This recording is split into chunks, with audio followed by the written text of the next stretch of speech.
Difficult Terrain 3. Marshall, how's it going? How's It's going good for me. going? There is none, but I'm getting some tomorrow, and I'm very excited about that. It's like 90 degrees here with like 70% humidity. It's awful. Ooh. It's like we're baking alive. That's rough, actually. Yeah, it's pretty rough. It gets the summers here are surprisingly rough, and then why is it surprising? Why wouldn't you expect them to be? Some people in the U.S. might think Michigan is kind of cold because it's like a more northern state. Yeah, but they're pretty brutal here because it gets really humid, and yeah, so I'm just we're finally getting the air conditioning installed tomorrow. I'm very excited about that. Do you have air conditioning, or is it temporary? It's not really a British thing, if I'm going to be honest. I don't think most places have air conditioning except for like office spaces. Most houses don't have air conditioning. It's not a European thing in general. Yeah. So, no, I don't. I have a radiator. The only places in Germany that I went into that had air conditioning were like big museums or like I think really fancy hotels there have air conditioning. But like that's about it. I think it's might even be less common in Germany. I don't know. Is it like how hot does it get during your summers? I think like 25 degrees Celsius. Usually, it's like a really pretty hot summer. I think that's like that's pretty hot. That's like peak maybe. Wow. We have our weather. Like our weather has changed quite a lot in the UK in my lifetime. It used to be that we had quite rainy springs and then like quite a long period of like not that hot, and now from like the springtime all the way through to the autumn we get mixtures of incredibly hot days and then incredibly rainy stormy days, instead of what was a bit more, at least it felt like it was a bit more predictable like 8 years ago. So yeah, now it's like you'll get really really hot days in like May, but now here we are in June and we've had 2 storms hit us in the last like 2 weeks. So like it hasn't felt like the summer. Well, it feels like summer because it's very muggy because it's hot and wet. It's not very nice, but yeah. But anyway, well, I'm glad that we're both muggy and both just baking. Anyway, I'm not feeling too bad right now. Luckily, it's not too bad outside, and I found out how to turn my radiator off because it was broken. What? It was just on? Yes. And yeah, I'm not wearing anything under this coat, so that helps.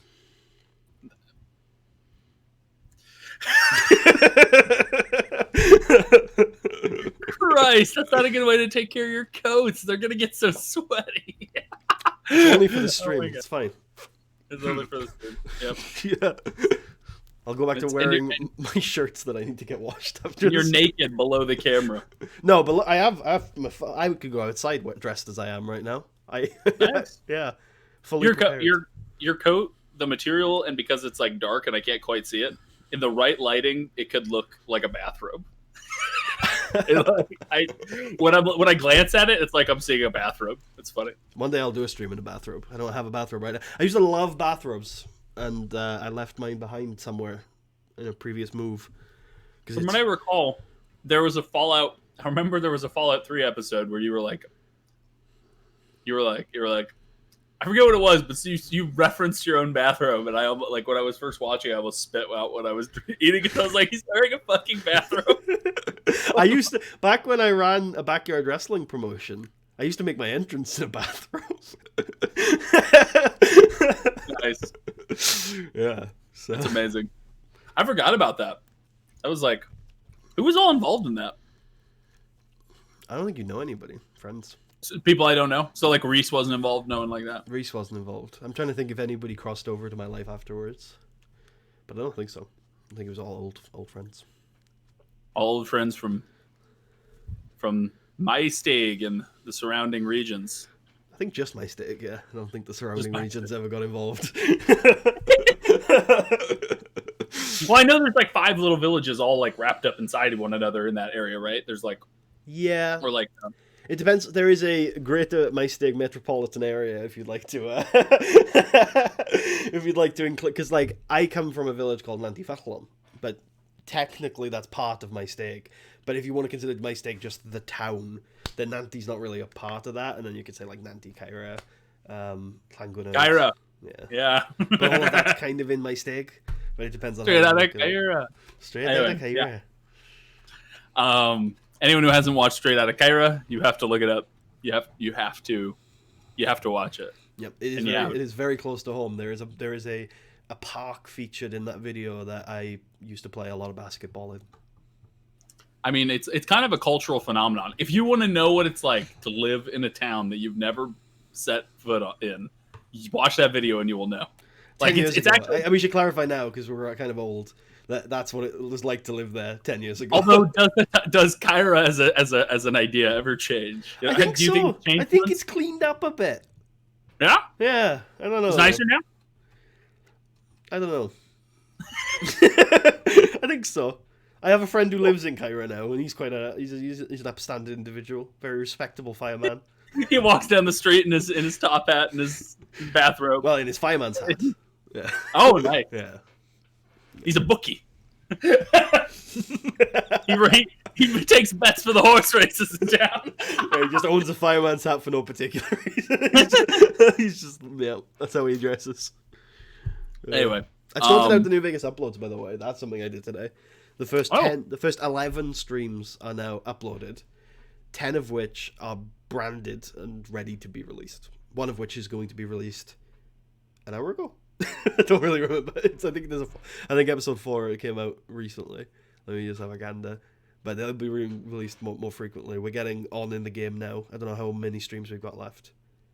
But yeah, we're getting on. Very exciting. Yeah. What are you doing after New Vegas? I don't know. Oh, I haven't pitched this to you yet, have I? Okay.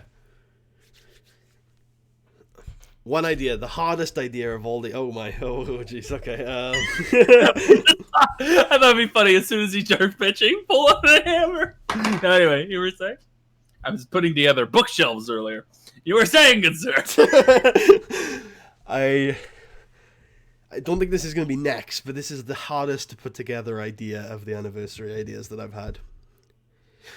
A Star Wars one-shot with the original 4 Mandalorian Wars characters, plus Kasari, GM'd by Toe.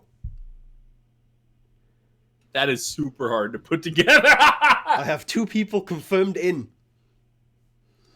Is Chris one of them? Yes. It's not so hard anymore, is it? I think actually, I'm not sure how Toe is going to feel when I pitch it. That's fair. That's probably yeah. He's got the hardest job. How are you working Kasari into this? What is this? That's one Toe's job?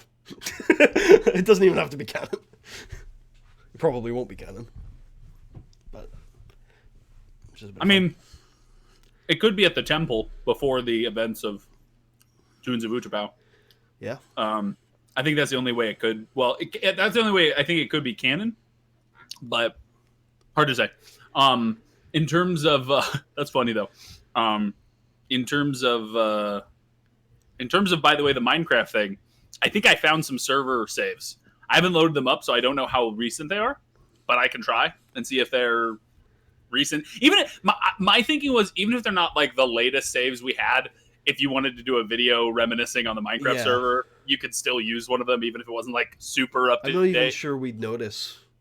Depending you on might not.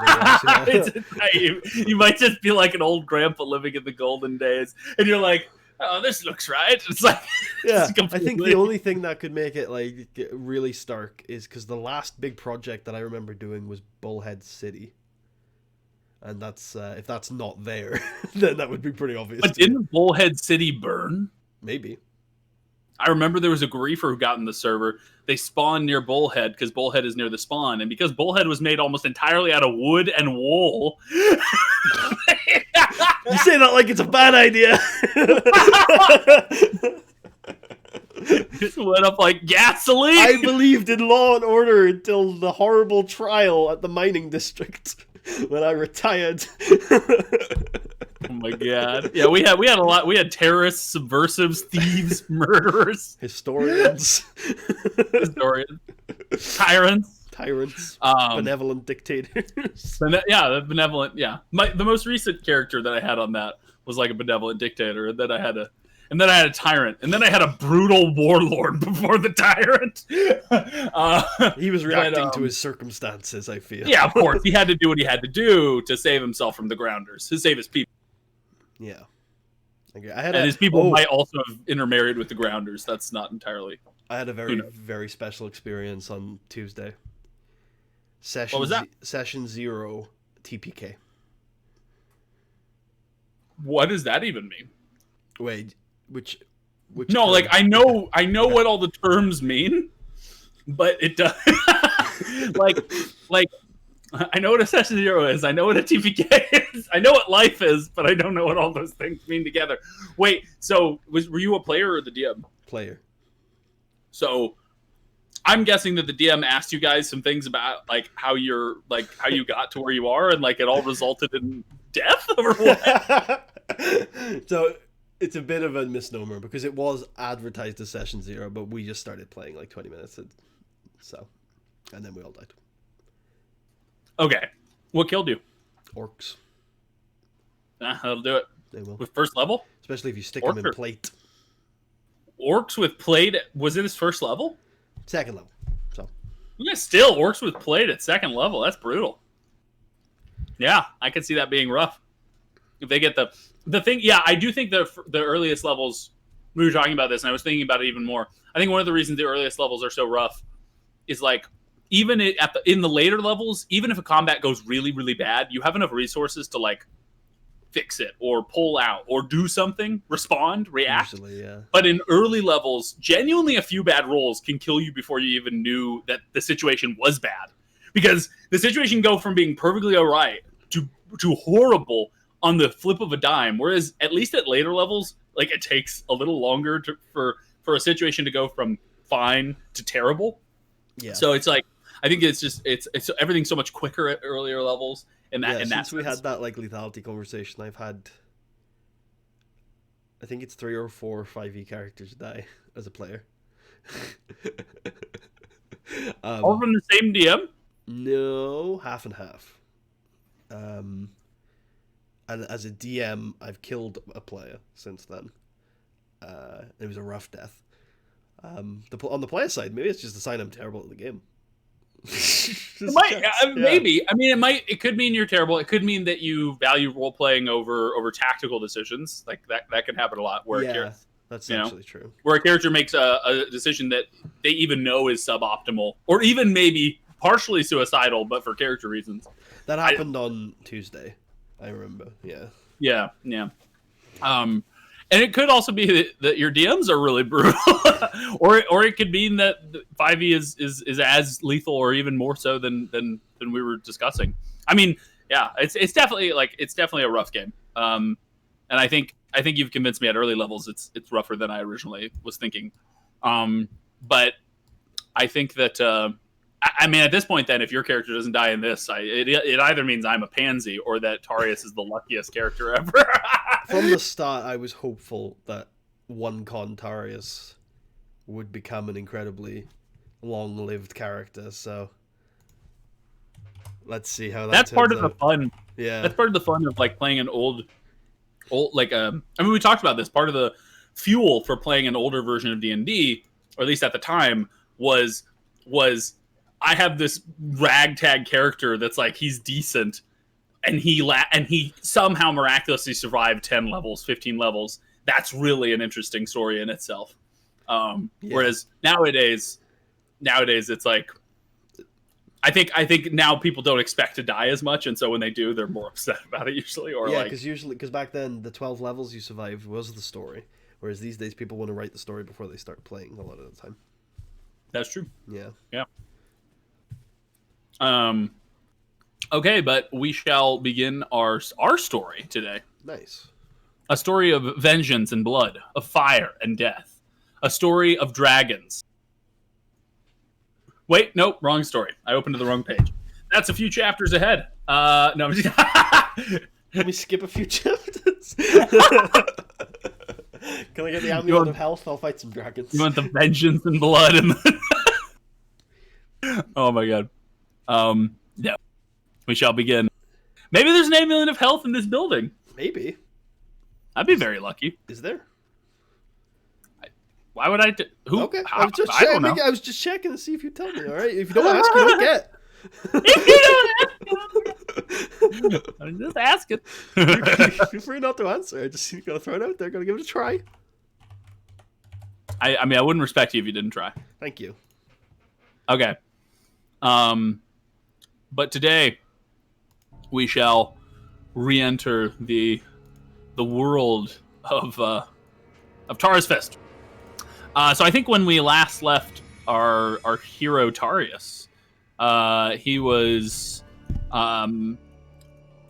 with his merry band of men and one woman in the town of in the castle town of Castle Gormland, and you had just spoken to a lot of interesting, sort of pretty important characters in the barony. You spoke to an uncle of the rightful baron. You spoke to the court wizard or court mage, and I believe that you spoke to a cook at the castle, which is probably not the most important. But I mean, hey, cooks have a lot of power in their own way. They can poison people and that sort of thing. So yeah, you spoke to a lot of interesting characters at Castle Gormland, and I think that you also sent off Alessandro, who came back with reports that the White River was crossed by the goblins, which he thinks means that they went up into the mountains. Earlier in the session, you also convinced some guards to turn around in their tracks and go back to Castle Gormland. This is clearly prompted a reaction from you when it happened, and here now clearly I've stepped into something bigger than I was expecting on that one. What did you say? I may have stepped into something bigger than I was expecting on that one. I don't think you were expecting me to try that. I definitely wasn't expecting you to try that, but that shouldn't necessarily discourage you. I don't expect most things that my players do. I think it's one of those.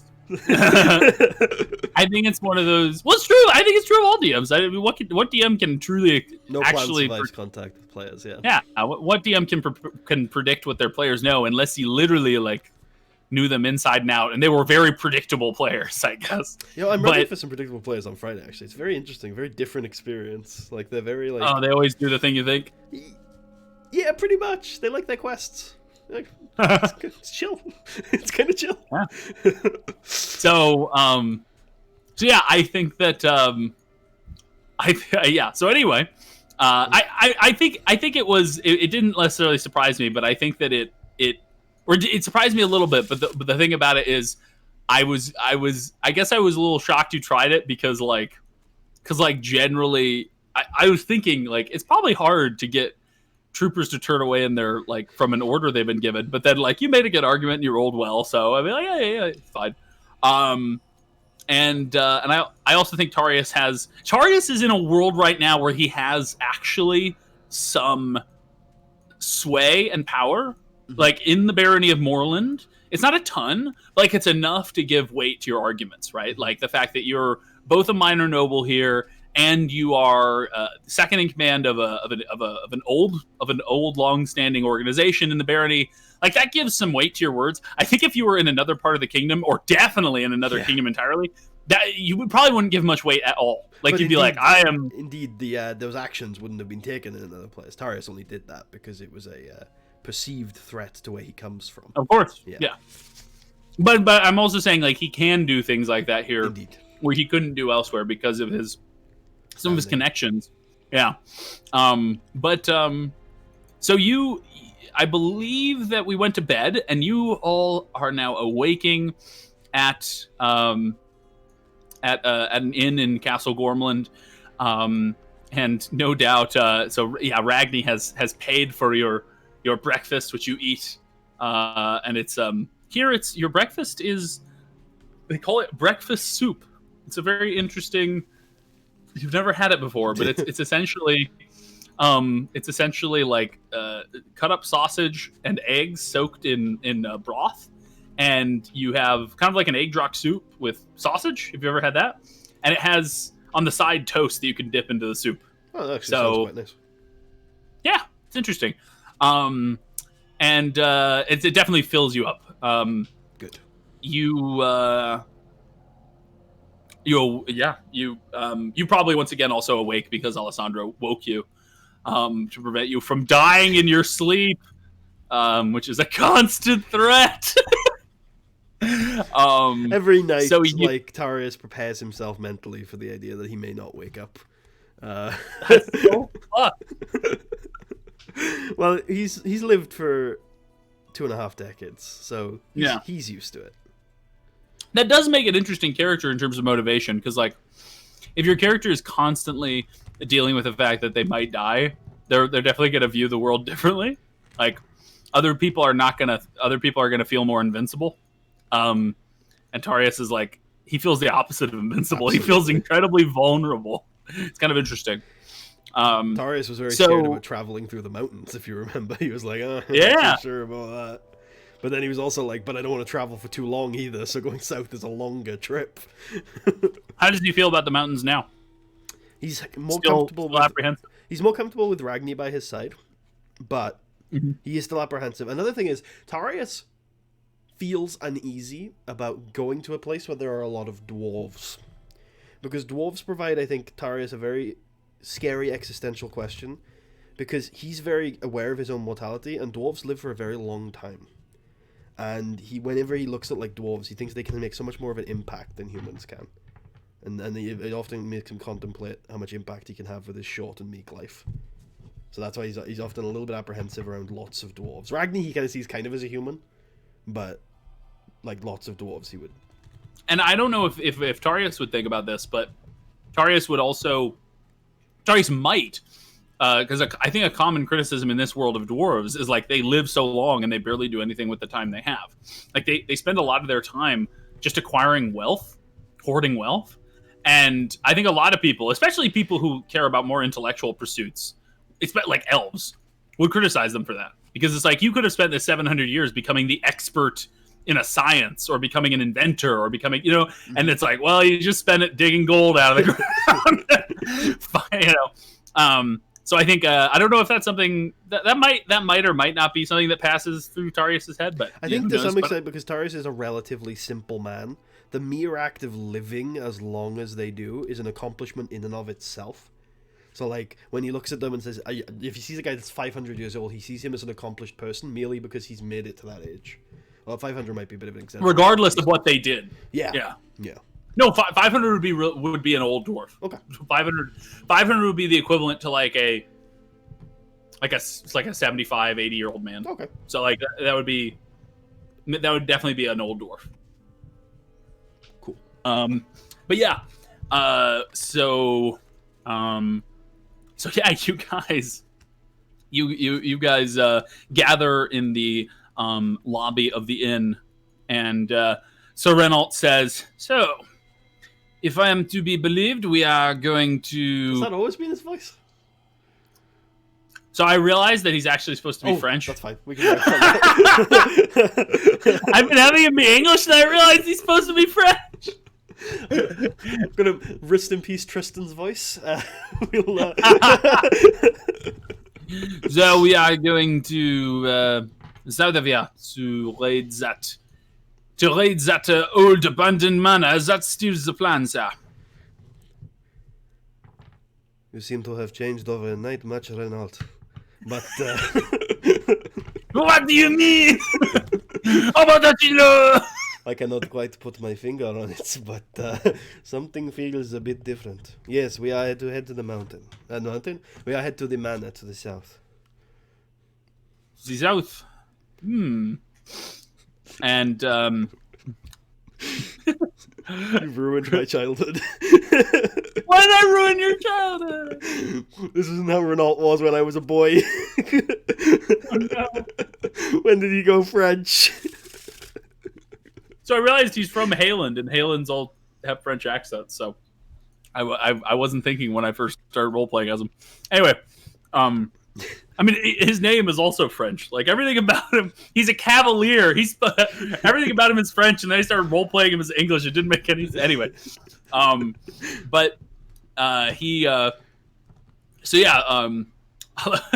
Alessandro says,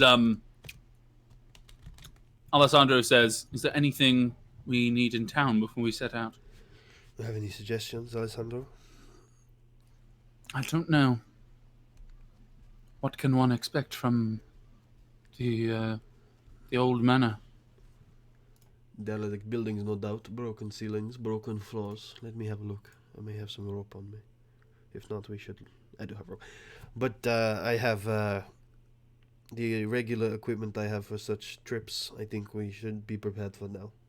I have not had to explore an ancient ruin in quite some time, if ever. Probably never. I've never explored an ancient ruin.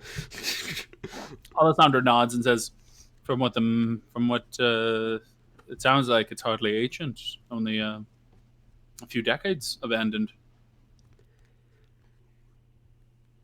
Probably unlikely to be much structural damage then. We should be okay. We should keep an eye out for anything that now inhabits the area. Yes. I would not be surprised if there was some.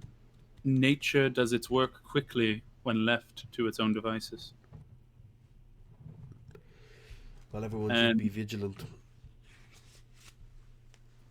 Yeah, so with that, are you guys going into this? Well, at this point, the courier's gone. I'll delete him. Yep, and as is the as is the boy. file. Yep. So what's going to be your formation without the rank and file or the courier on your way there? Without Ragni needing to be right behind me, he will drop back. Because Ragni was kind of right behind me because the rank and file I wanted right behind me. But yeah, probably just this. The diamond. I like it. And then it's good. Yeah. I like it. I think we don't... I don't think we use the road at all. I think we'll just head due south. Something. Yeah? Yeah, I think so.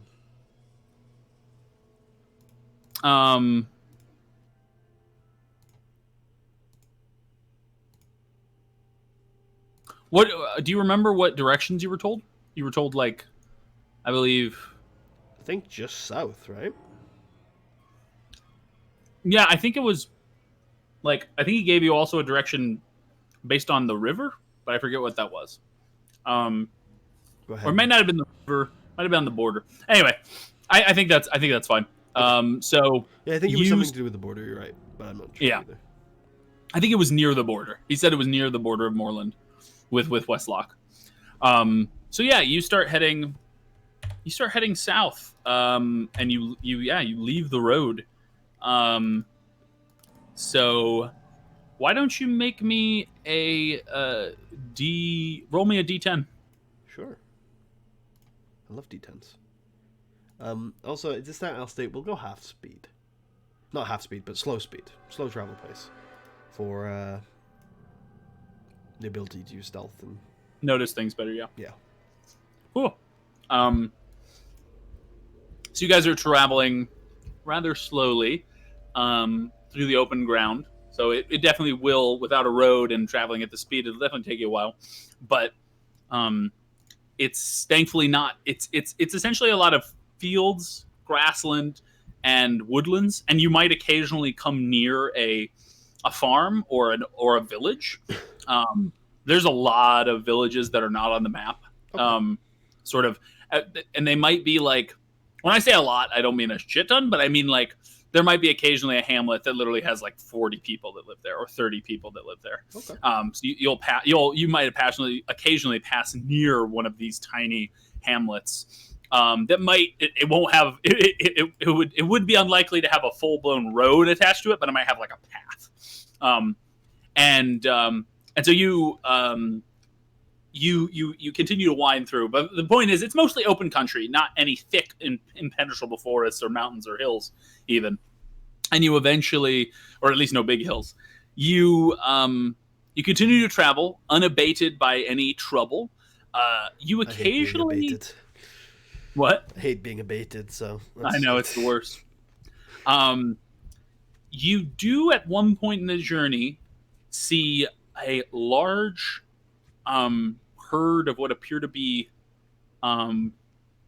cattle. But they look like they might be like a wild cattle. Pretty rare. That happens occasionally. And why do I think they're wild? Well, they look really muddy, and you don't see any. You don't think you're in, like, from your understanding, you're not near a village or a hamlet or a person's farm, and you don't see anyone with them. So they're either wild or they're escaped. Oh, okay. And if if I were to bring down a cow under the mistaken but reasonably held belief that they were wild, and it turned out that they were owned, what is the kind of the legal status of that in Moorland? If I was if I had the reasonable belief, but it was mistaken. So I think most of the laws at this point, or the sort of statutes regarding hunting, generally ban poaching on a lord's land. So, like, if you are found hunting any animal, the thing about medieval law is, like, if you're found hunting any animal, it doesn't matter if it's wild, on land that is directly owned by, like, a king or something, like his wood, then that's illegal. That's what the original, I think, the term poacher comes from. Gotcha. It doesn't come from our modern lingo of, like, someone who, like, kills endangered animals. It just comes from someone who's theoretically stealing the game of someone else, either taking game from their land. I do think that it would probably be if you were, you think probably if you, one, if it was owned, and two, you were found out, which are two big ifs, is how would you be found out? Who knows? But if you were found out, it would probably just whoever owned it might ask for you to cover the expense, and if you refused, they might then take it up with someone. And do I think this land is owned? You are. You don't. You actually roll me a history check. Sure.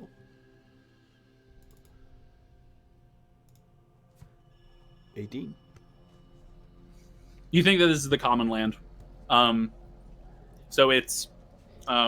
You think this is probably a big stretch of common land between two hamlets that you passed by earlier. You think that you wouldn't be breaking any poaching regulations by hunting here, or killing something here. But once again, if a farmer who these belong to, you killed it and he was able to, and like he figured out it was you and you didn't pay him back, he probably would take it up with his local lord, maybe his reeve or his mayor, and they might be able to bring some sort of punishment against you. Gotcha. But it's not like there's an automatic criminal procedure where it's like, oh, you killed the cow, so you get taken to jail. How many are in this small hood? About 25. Ooh, okay. And if I were to kill a cow, given I lived on agricultural land, would I be expected that if a cow died, the herd would scatter and wouldn't try to rush the... you know what I'm asking? Well, nature. Yeah. Wow. He's just a lucky roll. You think that bulls can be pretty aggressive towards threats to a herd, and they know how to defend themselves. They'll charge at predators to run them off. You think that if you find a way to scare the bulls away, or if you do this very stealthily, then you wouldn't have a problem. But if you're really obvious about it, then they would probably try to rush at you before you even get to the cow. And how many bulls are in this herd of 25? Probably about 6 or 7. How disparate are they? Could I perhaps find a pair or any smaller size? Let's say 20 feet separated from the herd. So you're basically looking for an isolated cow. A cow or a pair. A pair would be pair okay. Of cows? Yeah. Or even a trio. Up to a trio. An isolated up to a trio, yeah. A triplet. With one bull, a maximum in the trio. And you see a few calves. You see like 4 or 5 calves as well. Okay. If you wanted to kill a baby. No need to tell me. If you wanted to harvest a baby. So you make me a perception check to see if you can find any isolated units. 7.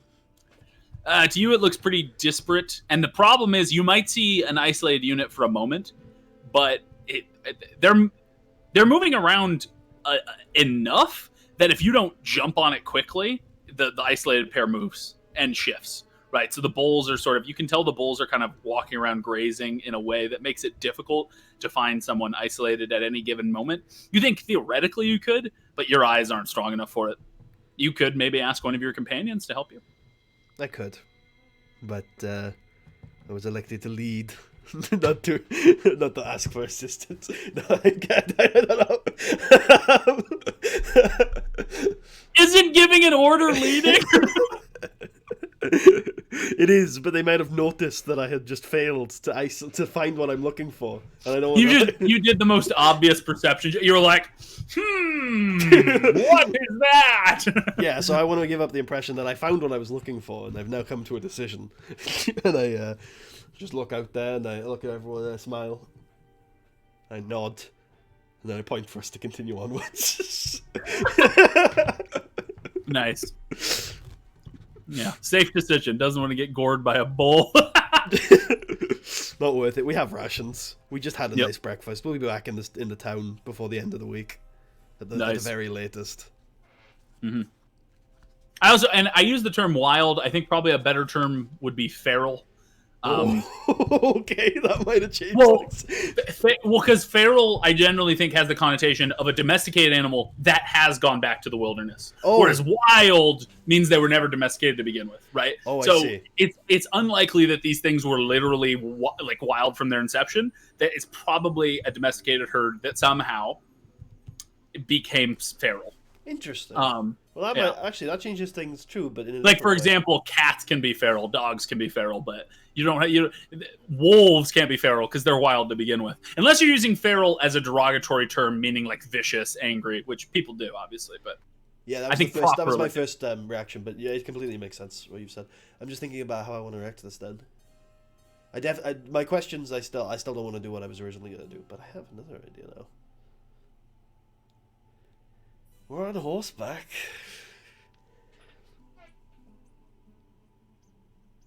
Are you gonna try to wrangle it? I'm thinking about it. Wrangle the whole, try and get the herd back to where it came from. I mean, people would be happy about that. That would improve the reputation of Tarra's Fist, and they might be willing to pay, but if they can't, then that's fine. It's just a good... You know, even if they couldn't pay with money, they might be able to pay with goods or services. Mm-hmm. Or just loyalty would be pretty... Well, not that valuable, but I mean, land's really important. The local lord might be happy.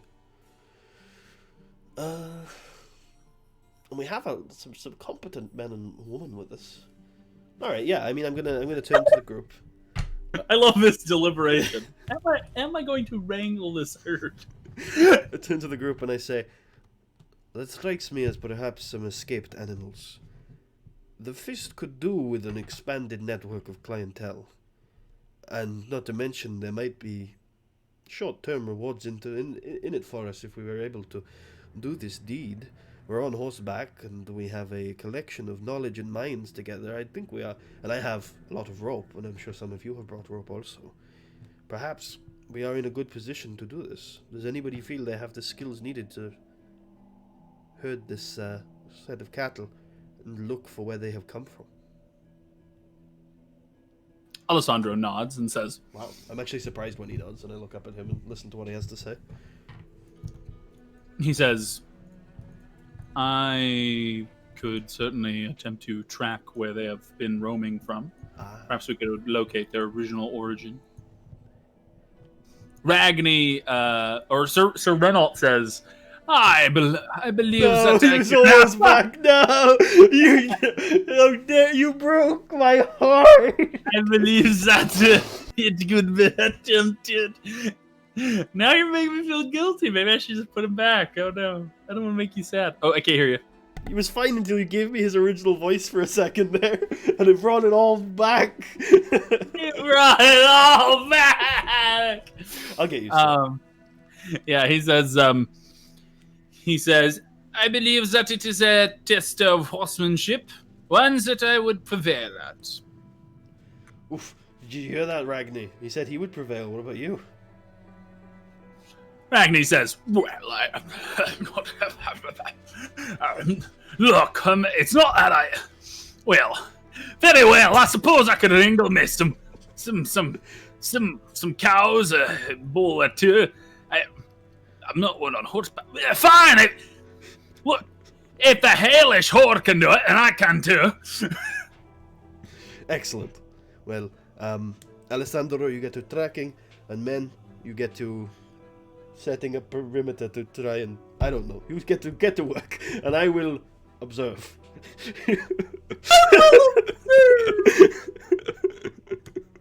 So wait, so Alessandro's tracking. Renault and Ragni are herding. What is Kristen doing? Is she also herding? Kristen, you should take stock. You should have a look at the quality of the herds and the numbers we have here.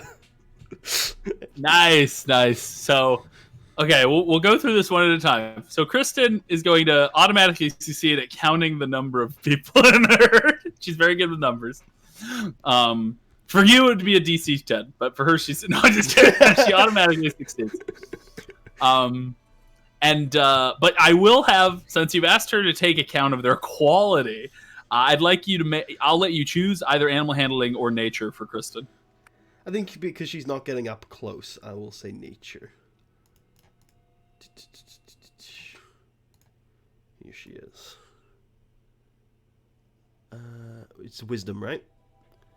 Yeah, and it's going to be a DC. Well, okay, she succeeds. So Kristen, Kristen spends some time, sort of getting closer and closer, and getting away, sort of observing them while Sir Renault and Ragni are making their preparations for their great run. And Kristen comes back to you and says, "Well, if I were to say, I would say it looks like they're of decent quality.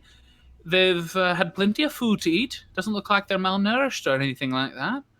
A few of them look like they have scrapes on them, wounds, old wounds, scars.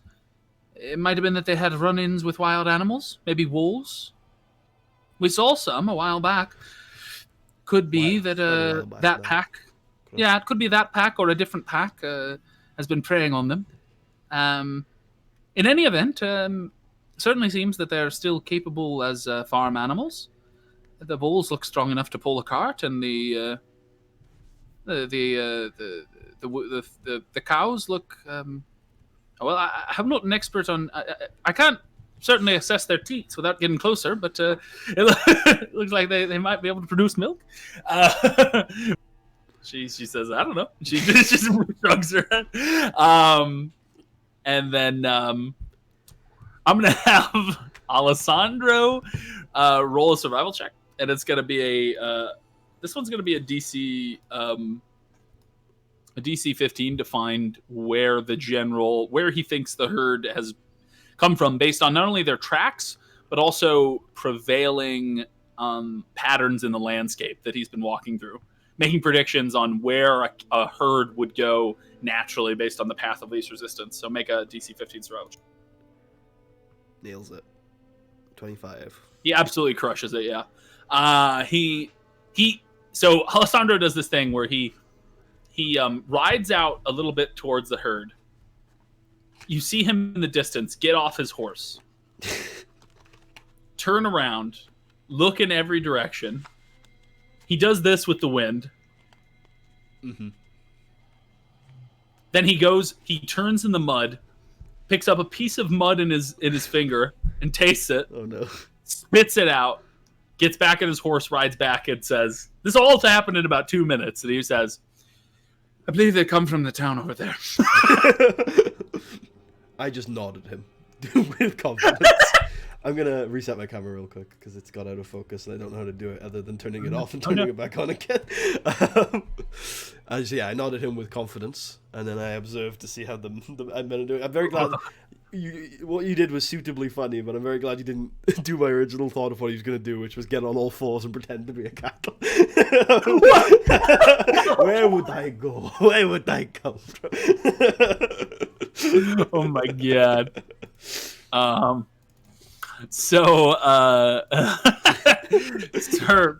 Sir Renault and Ragni, they begin. First, they're arguing while Kristen and Alessandro are doing their work, and eventually they. 1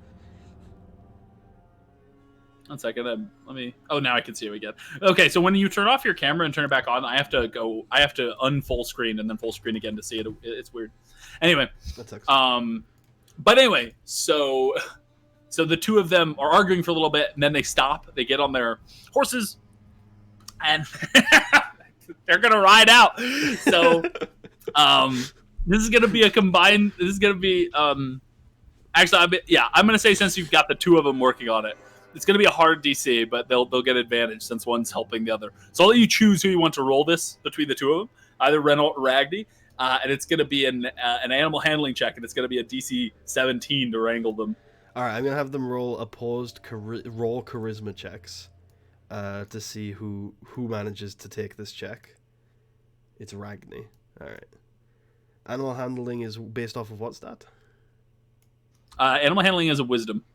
Okay, and you said it was DC 17 with advantage. DC 17 with advantage. Ooh. 16. Oh, if only these cows were of a feudal culture. You were the one. And it was a perception check. Yes. So they attempt to wrangle the cows. You see them run in circles around them, and they begin to try to sort of bring them into a closer collective. And at first, you can see they have a lot of success with it.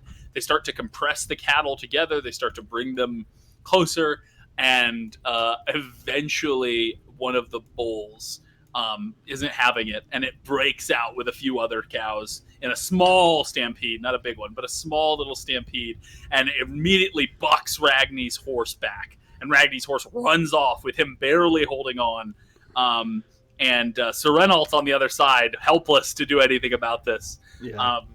And eventually Sir Renault goes back and helps Ragni, and they come back and they say, well, we think we could do it, but we need another hand. Very well. I pull up my riding gloves. Alessandro, help them.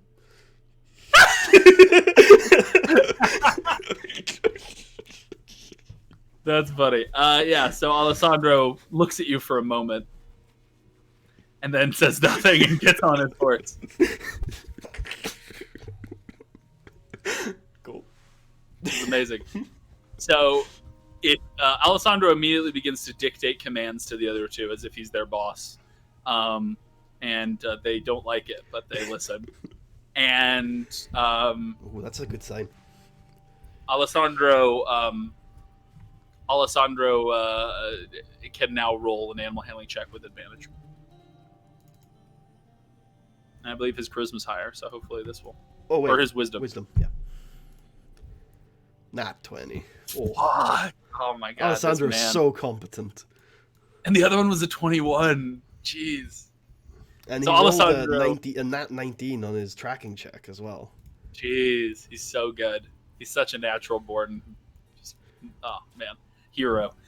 So Alessandro, you can see that it's like you see him watch the animals, and it's like he becomes a cow. He gets on all fours. No. It's like no. It's like he can predict what they're going to do before they do it. And he tells Renault and Ragni to take the exact positions where the herd is about to break.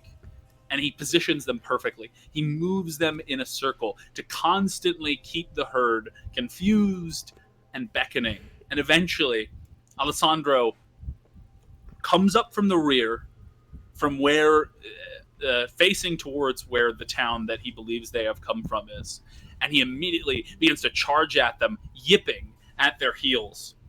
He's kind of doing this kind of thing you would hear like Cherokee do or something like that, where he's like, hey, hey! He's like yipping really loudly, trying to scare these cattle, and it immediately works. it's the perfect combination of organization and intimidation, like the mob. And he begins to lead the cattle in a slow march. Well, it's pretty quick, but it's not like a stampede towards the town. And Alessandro, eventually, once they're moving, it doesn't take much to manage them, just a little bit to direct them. And he rides back to you and he says, "The two of you should mount up. We're moving quickly." I imagine myself to be mounted pretty much the entire time. Oh, okay, That's cool. okay. Yeah. Yeah. I'll look to Kristen and we'll head off. Yeah. So Alessandro rides back to his position, and you and Kristen just watch as the three of them continue to herd the animals. And eventually, actually, it takes a while. And Alessandro will mention to you. He says, "I believe that this will delay us. We're heading back from where we came." If we are working in the interests of the fist, we are doing good work. If we need to stay in this village, hopefully they will have accommodations for us. Very well. He nods. Hey, you guys are leading the cattle back. Why don't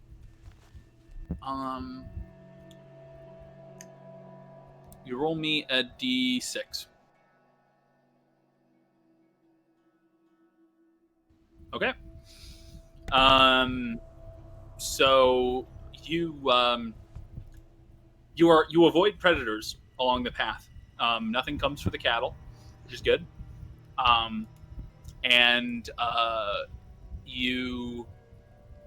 You continue to move with them. You notice that one of the cows has taken a liking to Ragni. It keeps nudging up against him as they go along the trail. Ragni will pet it.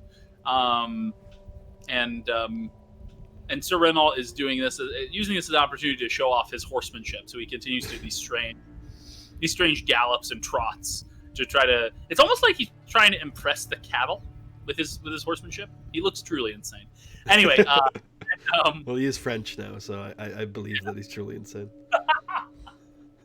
He's lost his mind. He changed accents. So ironic, actually. In the TW stream earlier, we were talking about France, and I specifically mentioned, and I quote, "France is shit."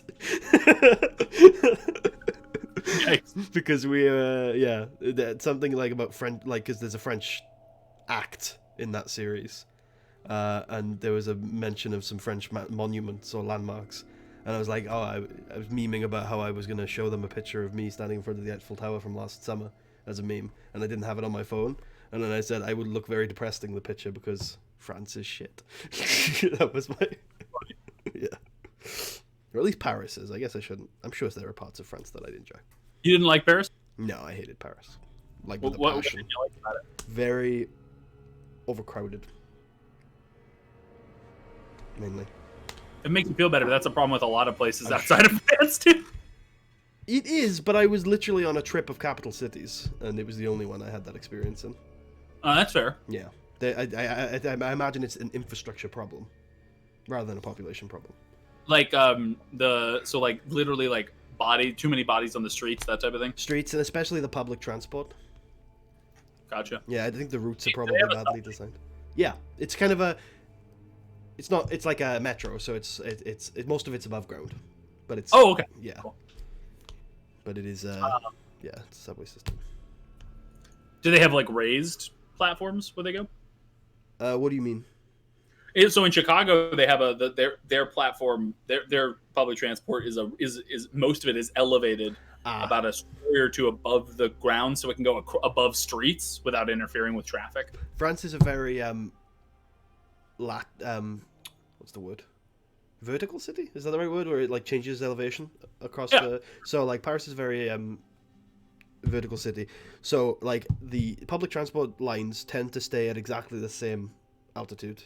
But depending on the place in the city, they might be underground, ground level, or raised, depending on where they are, if you know what I mean.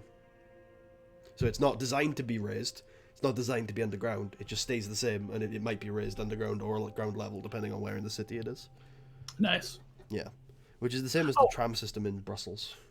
I don't know if I don't think I actually said this earlier because I was just so fascinated by the fact that you put it together. But yeah, I am up for the Star Wars thing, by the way, that you said. Oh, yes, I remember. I didn't give you my confirmation, but I am. I was just fascinated when you first told me, so I didn't say anything. I was just like reveling in the idea. But yeah, no, it sounds interesting. You'll have to tell me more details when it gets set up and stuff like that. So good, yeah. I think I just need Tono. So and if all goes well, I'll be playing with him tomorrow. So we can have a word. Cool. Okay, so you back to the game. You guys are in France. You find yourself teleported to the streets of Paris, and a horde of people just comes upon you, and you're just drowned to death by bodies, and that's the end of the game. No, you. Oh, and another. I mean, it all compounded on itself, to be fair, because constantly my ticket wouldn't work on the public transport turnstiles. I was getting so annoyed because because the further west I got, the more of these turnstiles existed. Because like in Germany and in Prague, you just step onto the train. Like there's no turnstiles. You can just walk. They just they don't give a shit really. It's in from what I remember in Berlin. Yeah, there's no turnstiles or anything like that. But if you get caught, they'll fine you. And I think that their idea is like, well, anyone who does this is going to have the possibility of getting fined like €500. So it's not worth it not to just get the fucking pass. And I know in Berlin they're pretty much on it. Like there's people at most stations, and they'll pick someone at random every time, usually. Yeah, it's a little bit more hardcore than in Prague, where there was like the equivalent of a €40 fine. 8,000 krona. Whoa, inflation! I didn't realize how inflated that. I knew it was an inflated currency. I didn't know it was that inflated, but something like that. Yeah. I think 2,000 crowns was €40 or something like that. When you first moved there, did you just have no semblance of what anything was worth? You were just like, here's. I would be terrible. It wasn't too bad, but you would be horrified because they hate change in the Czech Republic. So I came home with a bag of coins, like a fucking pouch, a D&D pouch of gold. Like I get home, I put my coins in the drawer, never to be used again. you would never reuse change in the Czech Republic. But like if you give change to a person at a store, they get pissed at you. No, they will take it. You will get a dirty look. Yeah. I like dirty looks. Good. Yeah, but I'm a dirty guy. No. Yeah, it's pretty. Yeah, it's relatively chill because I mean I think the thing is in the further east you go, the purpose of the public transport is the public transport, whereas the further west you go, the purpose is to make money. So they're more important about that. But yeah, so it wasn't just. Yeah, I just want to clarify. I have a lot of we could do a whole podcast about my trip to Paris, but yeah, I didn't like Paris for a lot of reasons. Yeah. I've just always heard that, at least not in France as a whole, but in Paris specifically, the people tend to be very mean to tourists, or very not nice to non-French people in Paris. Well, that's another thing. I did get scammed in Paris, which didn't help with my attitudes of the whole thing. I basically got pickpocketed, so yeah. Oh, it wasn't. Yikes. It wasn't quite that. It was a scam, but still, I basically lost a decent amount of money, so. Not happy about that. Yikes. Yeah. That's rough. Anyway, so you are not in France. It was the whole point of that. You're in France and a horde of scammers. No, stop it.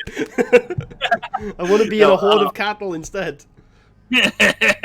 So you continue to lead the horde of cattle, and eventually the herd, not a horde, I suppose. The herd, eventually you can see them cresting this little slow hill, and you see at the top of the slow hill there is a town on the horizon. Nice. And it's literally probably 18 to 20 buildings, sort of built around a town square. And you eventually find a trail, and you begin to lead this cattle. And Alessandro says, "We should probably stop the herd somewhere outside town, or else they will wreak havoc when they reach the city. Or the hamlet, I should say." I wave to him and basically give a signal to say, all on you. You can do it where you think is necessary, and I will begin to break ranks and begin to ride ahead of everyone in towards the city or into the town. So you gallop. Yeah, so you gallop ahead towards the town. Alessandro begins the process of slowing the cattle down, which is a lot like breaking a train from going at full sprint. It's difficult, but you You ride ahead. Why don't you roll me a history? Unless you think there's no way he would know, I'll let you roll a history check to see if you know the name of this town. I cannot. Do you have an idea of how I would have known that? Just from hearing. I mean, it's in your barony. If I mean, you've lived here your whole life, it's definitely possible that you ran into someone who knew about the town, who came from the town, something like that, mentioned it. But, yep, it sounds reasonable. I'll roll a history check. 16. Yeah. So at some point, you heard that this town is called Fifedale. Fifedale. Interesting. Okay. Oh, spelled like that. Okay, so it's not Scottish. Maybe. Wait, I just realized I spelled it wrong. It is with the I before the E. Yeah, but there's a.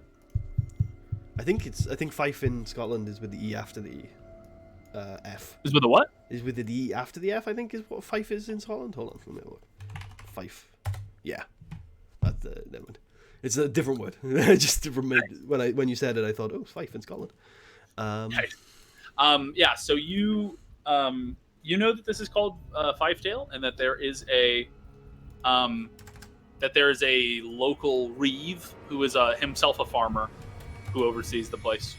Do I know the name of the reeve? Yeah, probably not. Okay.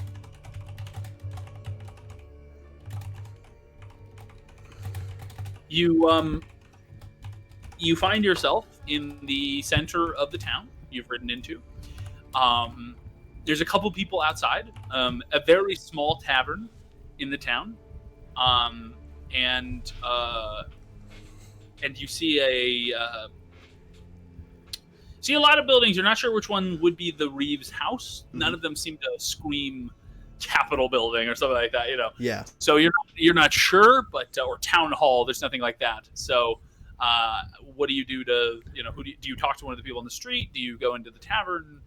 Yeah, I'll ride up to one of the people on the street and kind of let my signet ring hand fall at my side and say, hello, good farmer.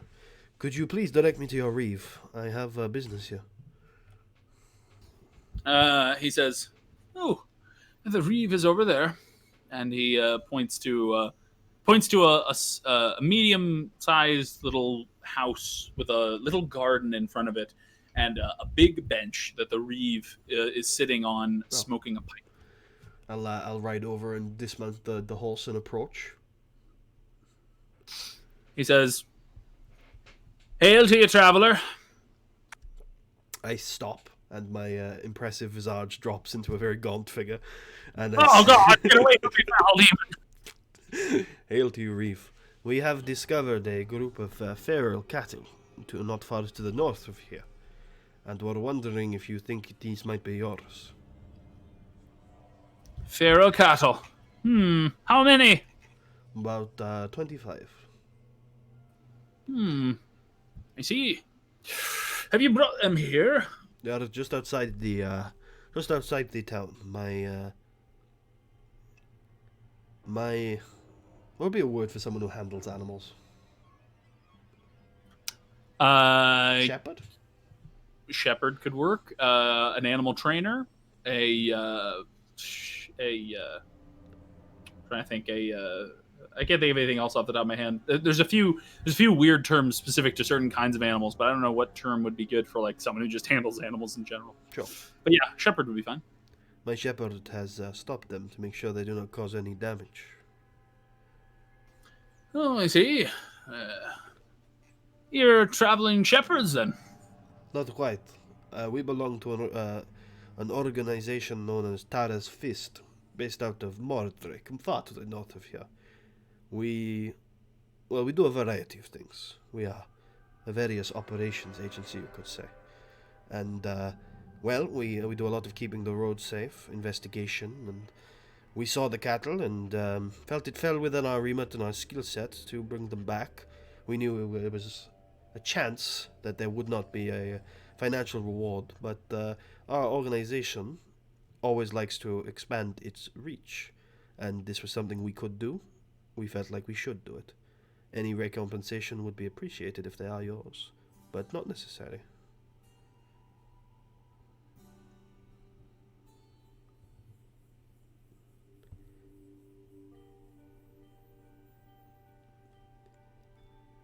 he breathes deeply of his pipe and says, "Well, I know that there was a farmer, Farmer Maskin. He lost quite a bit of cattle going on 4 months ago, almost put into the ground from it, from what I remember. I will bring him forth. Ask him if they're his. From what I understand, he'd be able to recognize them from 10 leagues away." Interesting. The football pyramid here is so strange. You have more than 10 leagues. Interesting. Wouldn't get that in Wales. Now, I say, very well. I will show you to them if you wish. I haven't got your name. I am Tarius Gladwin, Jr. It is good to meet you, Sir Tarius. My name is Bill. At least that's what the locals call me. My proper Rundarin name is William Farwell. I give him a nod, and then Asher. Well, I don't know if he's gonna summon up the farmer first, but I'll offer myself to wherever he needs me to go, either to the herd or to follow him first.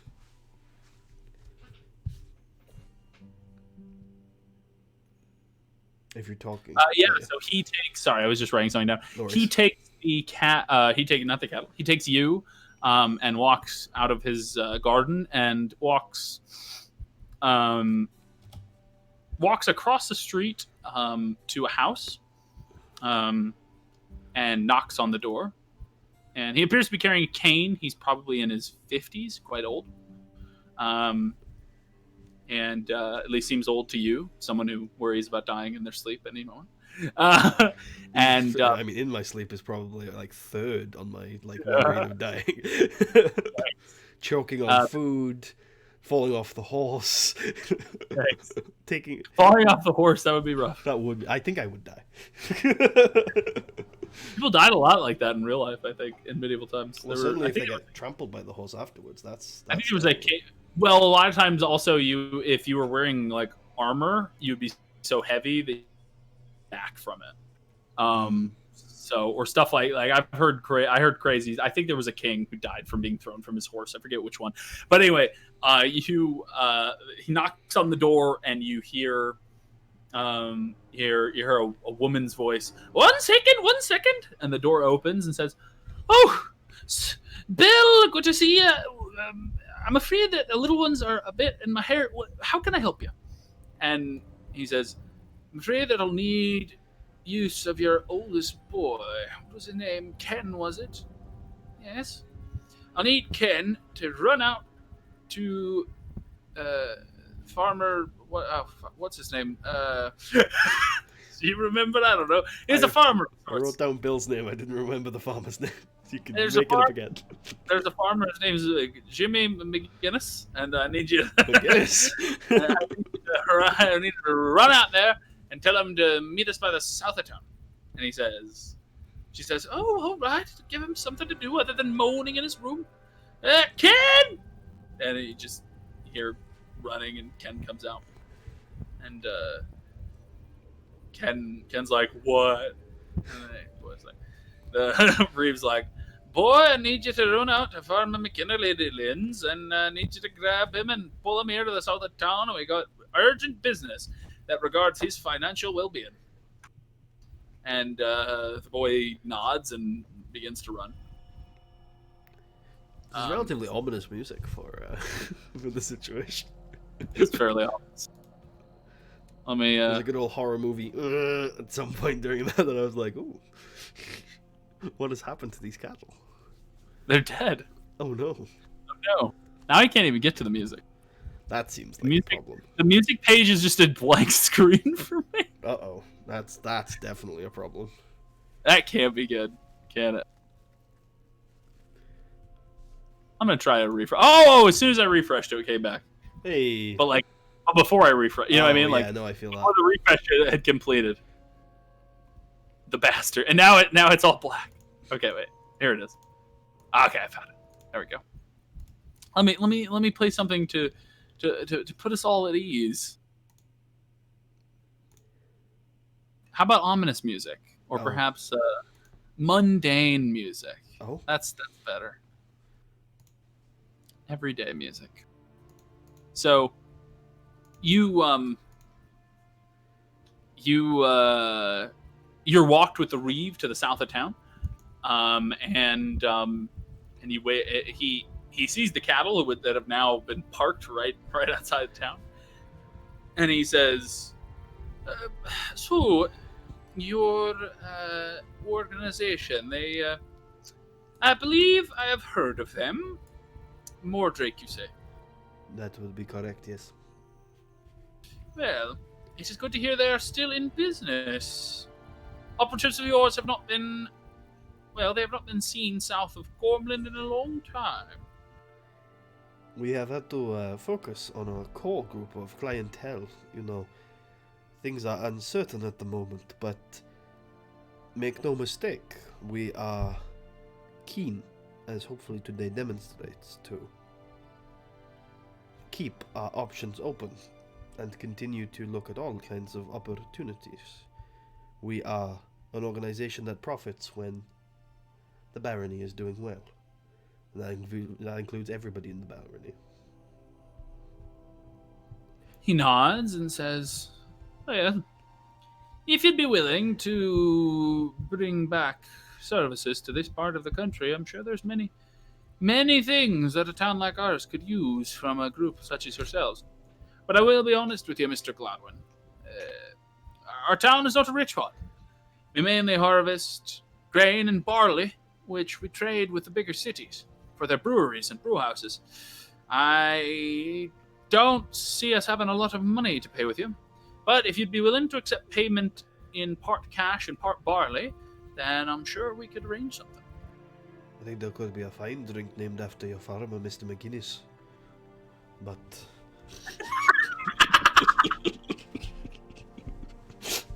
nevertheless, specifics aside, I think that there is much value in the resources of this place, and at the moment, at least from what I've seen, the most important thing in these lands is making sure people stay fed.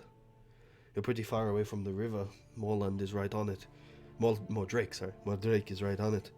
I think this is an agreeable arrangement. Not to mention, as you've suggested, you've traded with the breweries in the past. If Moordrake itself were to have a healthy brewery supplying our organization, I can't help but think that would improve the morale of our people. We do like merriment. I think that sounds like an agreeable arrangement, and there are many young men in our organization that wouldn't mind the ride down here to liaise every now and then. No, so you're supposing your organization would like payment in ale?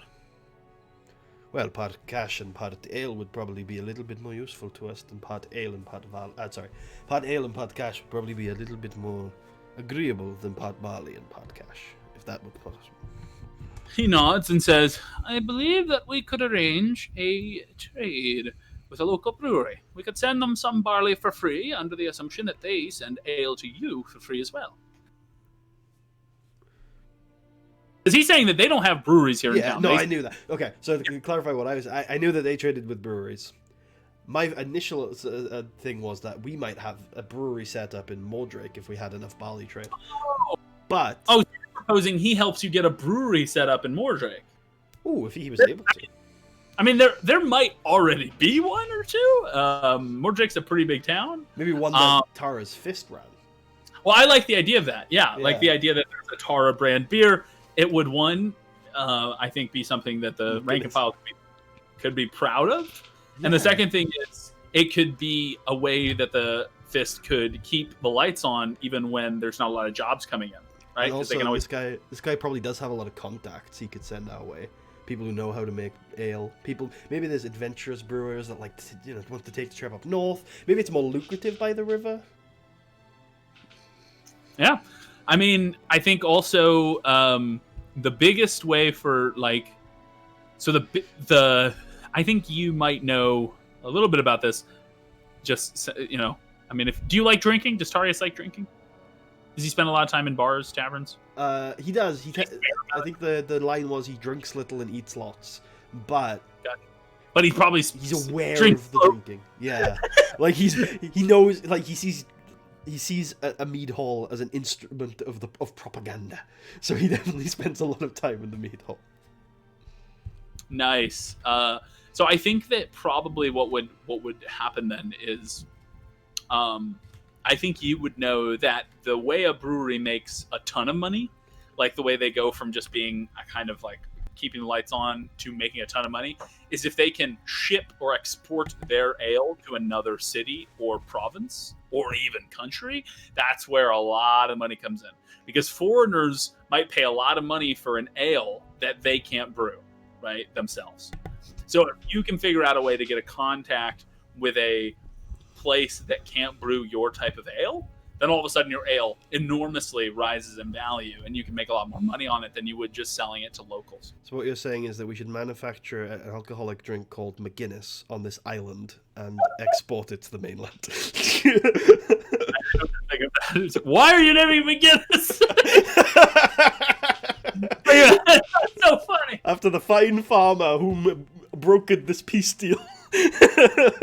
He gets back and he's like, "No, they're not my cattle." Shit! It's all ruined. I know, but yeah, I agree to that. I say to him, if the trade in barley and pot cash would be great, and if you could put us in touch with people who might be able to establish a brewery up north, then that would help things along lovely. Yeah, he nods and says, "I if you have a person in charge of documentation and such, a secretary or something like that with you." Well, we do have our treasurer, and I point to Kristen here. She might have more details for you. And like I said, there are a lot of young men who are wanderlust in our organization, so you can expect contact on the regular. He says, "Well, I will, if supposing this farmer has lost his cattle, then Kristen here, I will make her aware of the brewers which you can have contact with." Excellent. And eventually the farmer gets here. He's wheezing and like tired. Clearly he was jogging. And he's like, "Ugh, that snot-nosed boy told me there's something to be had over here. What is it?" And the Reeve says, "Calm down, Mr. McGinnis. There's no need for you to be all in a tuff. We have good news for you. Like the boy might have said, it is regarding your financial well-being." And he points to the herd behind him and he says, "Are these your cattle, Mr. McGinnis?" McGinnis takes a second and looks at the cattle and begins to walk towards them. And he gets closer and closer, and you just hear, "Bessie, is that you?" And he runs up to one of the cows and gives it a big hug. If Alessandro is within view and I could catch his attention, I'll just give him a proud nod. Alessandro looks back at you with a sort of fiery stare in his eyes. Okay, I'll raise an eyebrow slightly and then just nod at him again, and then look back at the farmer. It's a stare of pride. Yeah, good. As long as it's not a stare of "I'm going to murder you one day," that's fine. It's a stare of "I'm better than you at this. I should be in charge."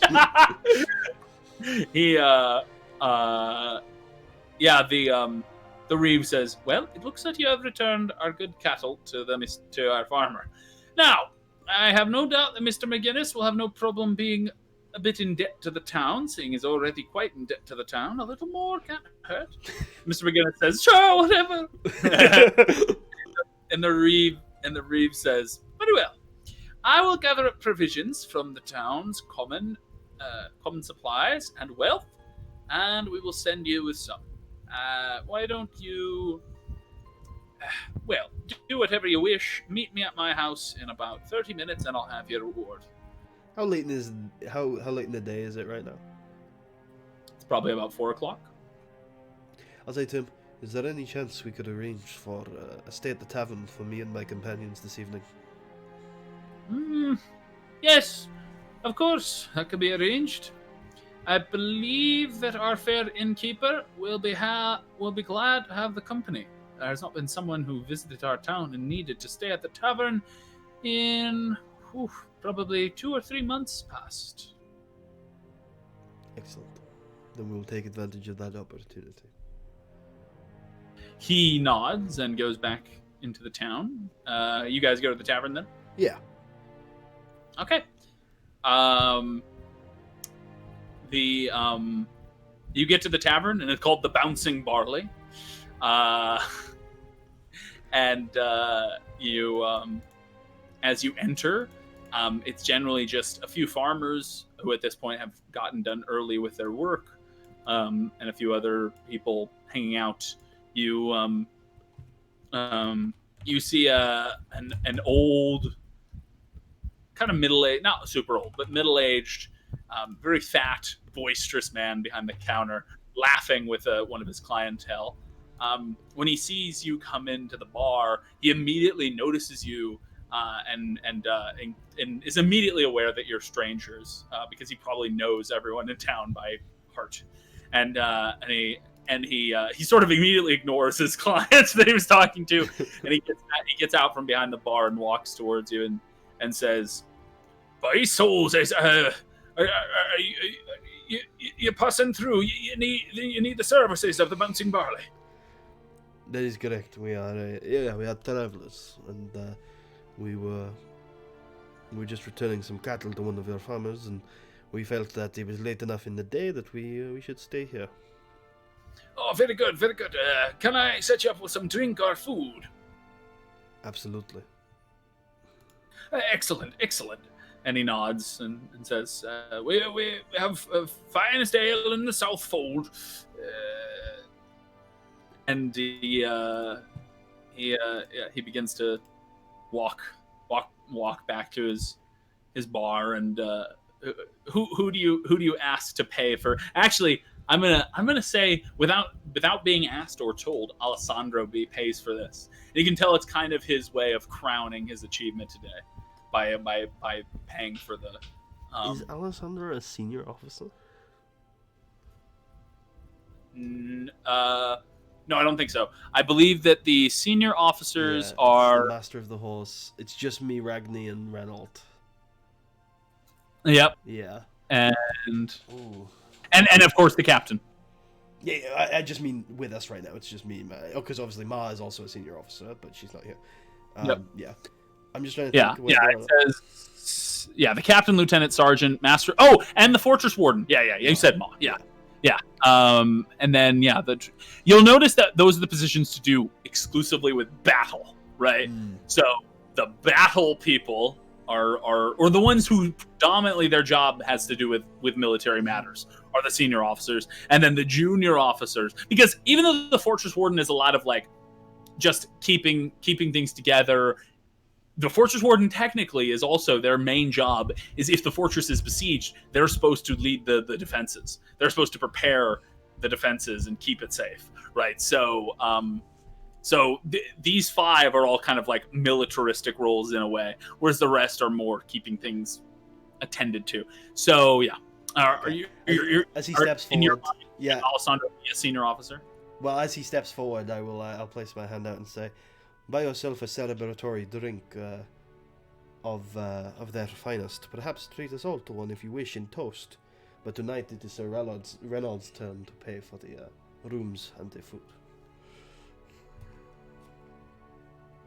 Okay, so you're saying he can pay for the drinks, but Sir Reynolds pays. He can buy a celebratory, because I can see that he's proud and he wants to buy something in celebration. So I tell him he can buy a drink of very nice stuff and buy it for everyone if he wants for a toast.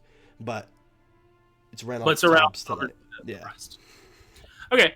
And the implication of that is it's the senior officer's job to pay for it. It'll be back to me the next night. Yeah. Because you get paid the most. Yeah. Or it could be. Yeah, it could be seen like that. Actually, I might. I forget if I write it down in the officer course register. I remember seeing something about shares, but I can't remember. I saw it first, and I can't find it anymore. I think it's everyone except for the captain gets paid the same, right? I think it would be in treasurer, I think. Oh. Yeah. Treasure. Yeah, so half of all income stays with the company for future expansion and investments, and of the remaining half, captain gets 10 shares, each officer gets 5 shares, and each rank of 5. So actually, the junior officers still get paid just as much. But I do like the idea that since they have more responsibility, they should pay. and each rank and file get 1 share each. Which actually, considering like what we're used to in our world, where like a CEO gets paid, what is it, like 5,000 times what his employee gets, 10 shares to 1 share of the highest paid to the lowest paid is actually pretty egalitarian. Like it's not obviously completely equal, but it's a fairly flat footing for everyone in the company. Yeah, it's not quite pirates, but it's probably better than you get. It's as close to pirates as your. What were pirates? I think pirates is like 2 shares for the captain and like 1 share for the quartermaster, and then 1 for everyone else. Yeah. I heard that once. That's super egalitarian. Well, it's because, I mean, I think there's a CGP created video on piracy relatively recently, and I think it's because like they need to attract people from the very safe, cushy jobs of working on like Empire ships. So it's like that makes sense. You get paid if it all goes well. Yeah, makes sense.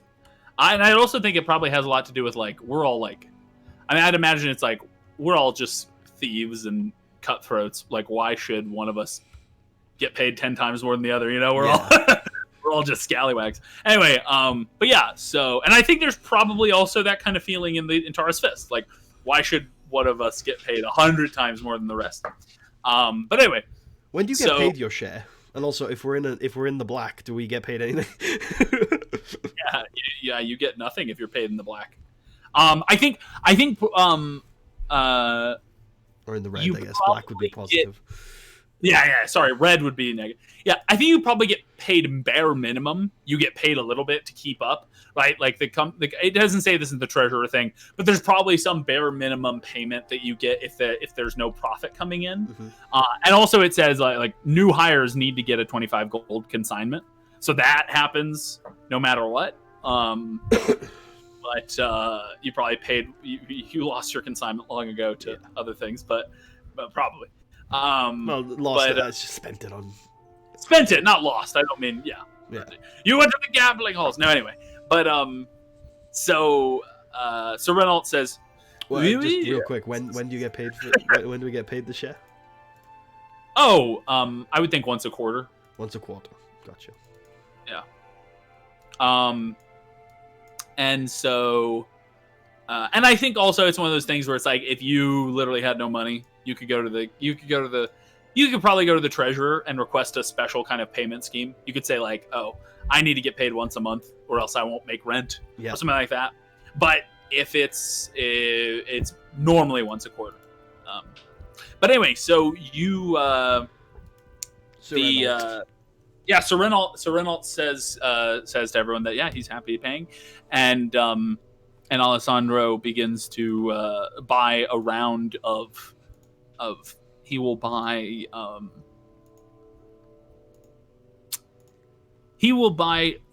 spiced dwarvish ale, which is a very expensive import that they happen to have one cask at this tavern, and the innkeeper is surprised. He's like, I've had this cask for 5 years now. No one's ever wanted me to open it. And Alessandro says, then today you open it. And he pours everyone a cup. And Ragni says, this is a fine spice ale. How when did you develop a taste for dwarvish ale, son? And Alessandro says, I like it all right, but I mainly think that it would just upset my homeland. Well, a toast to a job well done. He toasts with you, and all of you drink together. So Renault pays for the food, gets the rooms covered, and yeah. So I think also, now that I'm thinking about it, it makes sense that us three would pay for everything. Even though Alessandro offered today, because Kristen's the treasurer, has a lot of her mind on money. Alessandro's a little bit reserved, whereas me, like Ragni and Renault, I think, even though Ragni is considered, like you were talking about this last episode, that when he does have something to pay, he does so. He's a skinflint, but not in regards to hospitality of his friends, right? He's a skinflint in hospitality towards strangers, but not towards his friends and comrades. I think Sir Ralton and Ragni have that like keeping up appearances, and well, not keeping up appearances, but they have that personality that makes sense. And then for me, it's keeping up apperances. Yeah, Ragni. I mean, you get the feeling Ragni doesn't need to prove anything to anyone. His position in the fist is absolutely rock solid. Yeah. And at this point, we've said that he could have been captain if he wanted to be. Yeah, true. No, could have been lieutenant if he wanted to be, not captain. Oh, lieutenant. Yeah, he could have been lieutenant if he wanted to be. Which means, he could, one day could be captain. Yeah. I mean, theoretically, he could still be captain. Yeah. But he could run. And he would actually be hard to run against. He's a dwarf. He's got stubby little legs. He can't run. My base. Very good over short distances. Anyway, but after a little bit, it's time to meet the Reeve back at his house. Oh yeah, well he said 30 minutes, right? Could we have said that would he be willing to come to the tavern instead? If you asked him that, sure. Yeah, sure. I said that we were staying at the tavern, and since I would say to do that because we probably should be. Yeah. So the Reeve comes in and says, "Well, I have arranged payment for your excellent job performance. The farmer says that most of his cattle are fine. A few must have died from either the cold or perhaps predators. It's a hard winter, but well, they're safe and sound now. Anyway," he nods and says, "Well, I have the cash and barley right outside. It's in a cart. No one will take it. You can take it with you when you're leaving." Okay. Thank you very much. He nods and leaves.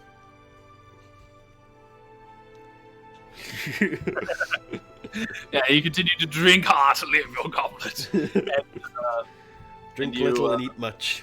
This evening. Is there anything that you want to say or do before you eventually go to bed? I don't think so. I think everything has been said. I think I'll let everybody else chatter about the day. A few people probably more excited about it than me, and I'm willing to listen and give nods of encouragement. But Tarius doesn't have any more comments about the activities of the day. Nice. Yeah. Eventually, the fires in the inn grow colder, and you all move up to your rooms. So Renault, this inn had so many rooms open that he actually paid for a room for everyone. So everyone got their own room tonight. You can see as Tarius kind of hesitates before he goes into this. Okay. He says, "Alessandro, I shall give you a wake-up call." Thank you. I think well done again for today. Yes. And he goes back into his room. And he says, "I hope you remember today when one day, for many years from now, I ask you to lead an invasion of my homeland." Does he actually say that? Nope. Sorry, I slightly unplugged. What did you say? Does he actually say that? No, I'm just kidding. Okay. I wouldn't be that surprised at this point. So yeah, he goes back to his room. You go to yours, and you fall asleep instantaneously when you hit the bed. Yeah, the bow gets flung into the footlocker. Slowly, I put the swords very carefully in there, and then take off the leather armor. You just chuck it in. The ancient artifact of my family. Oh, if only your grandpa could. If only your uncle could see this. Oh, he'd be so upset. The whole thing was nobody, like, there was this one guy who was really good, and everybody else in my family who was in the fist were pretty shit, actually. Like, yeah, but no doubt your uncle would probably be proud of the item itself. Absolutely, yeah. He would have used it every day in battle to no use, but he would have been very, very keen on it for sure. Yeah, so yeah, I go face first into the bed and then immediately fall asleep. Yeah, so you, I'll also say this isn't something that maybe hasn't crossed Tarius' mind because he's in denial about his own archery skills. Yes. Right? He thinks yourself as a swordsman, but I think that if it became known to the extended members of your family that you were the second coming of this original archer, it would be enormously influential in a power play to take over your family. Right? Because people would view you as like not the Messiah, but you know what I mean. Like you would be a much more important figure within the family if you proved to them that you were the somehow the spiritual descendant of this great archer long ago. Because I think I don't remember the timeline exactly, but I think that archer was back during the time where the head of the family was in the fist, right? It was after him that kind of split happened. So yeah, that's actually interesting. That didn't cross Putty's mind. And it probably would have been at a time where being in the fist was actually more lucrative than being at the farm, right? Yeah. Indeed. And now things have switched, where it's probably way more lucrative to work at the farm, right? You're making lots of money on growing things, whereas you're just trying to scrape by with Tristan doing a bunch of weird, shady shit with the books, cooking them. That didn't cross Putty's mind, but now I'm thinking about it, it probably did cross Tarius's, and that might be the main reason why he keeps the bow around and still keeps up appearances, despite the fact that he doesn't value it particularly highly. Like, it's much like the signet ring, right? The signet ring isn't there for usage. Probably stamping that letter back on the road a couple days ago was probably the first time he ever used it. It's there as like a status symbol. It's the same thing with the bow. It's not there to be used. It's there to just like be a status symbol. Mm-hmm. So you and I think with signet rings that's more common. Although with bows, it's pretty uncommon to not use them. Yeah. If you're lugging around a big weapon everywhere, it's like, oh, okay. It's a long bow too, so yeah, it's good. Yeah. It's awkward. It's not necessarily as heavy as your swords, but it's very awkward. Actually, it might. I don't actually know the weight on it. It might be as heavy as your swords. I mean, longbows are really big. But anyway, and swords are a lot lighter in real life than I thought. I found out they're only a few pounds. Like they're not these massive things. That anyway.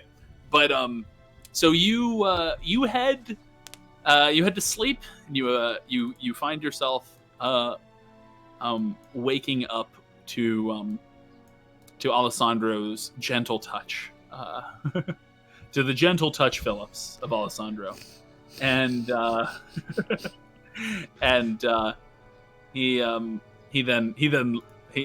leaves, and you see the tavern keeper, who is like the only employee at this tavern, walks in with the food that you requested to be brought to you in the morning, and it appears to be. Here it appears to be a Cornish hen.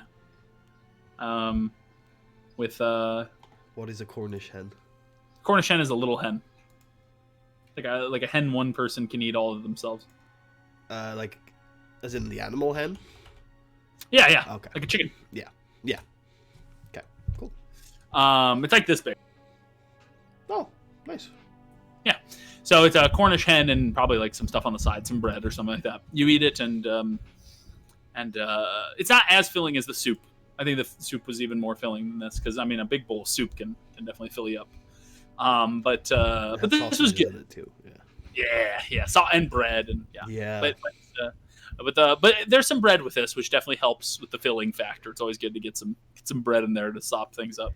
And I haven't cracked into the family basket yet, so I mean, if I need to eat, I can. Yeah, you've been eating at taverns this whole time. Very nice. So you get you eventually get ready, get downstairs, and you find yourself with the other members of the Fist, and Alessandro says, "So, I'm supposing we are now heading out to get to the tavern, to the old mansion. So long as nothing else important comes up on the way. Let us see what we were rewarded with." Indeed.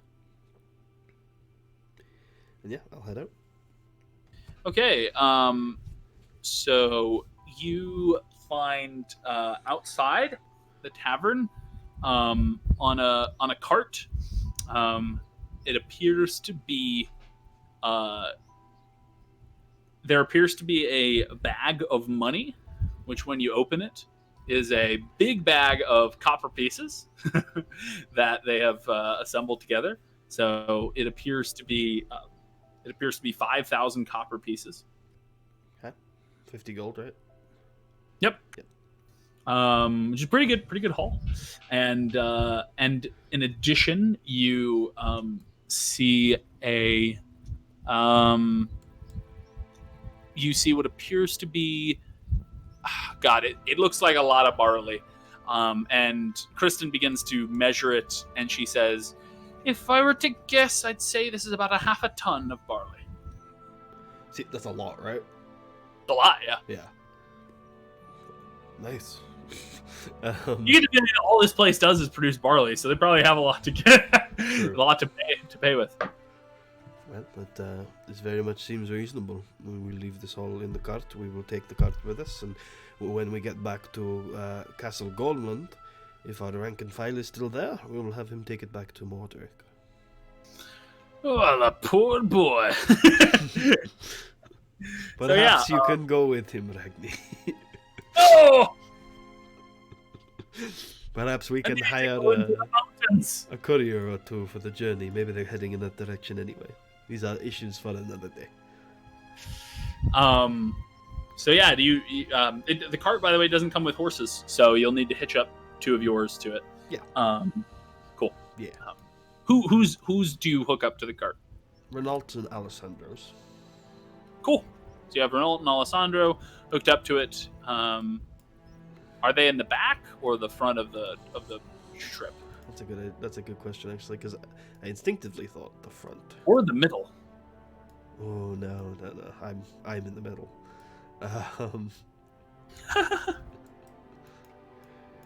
Okay, there is the new formation. Putting them out there like a big piece of bait. We will continue to move at slow speed. Okay, yeah, you slowly haul the barley and the money, which itself weighs quite a bit. I think 5,000 coins is actually pretty heavy. I think it's that would be 50. I think it's pound for 50. Yeah. So it would be 100 pounds.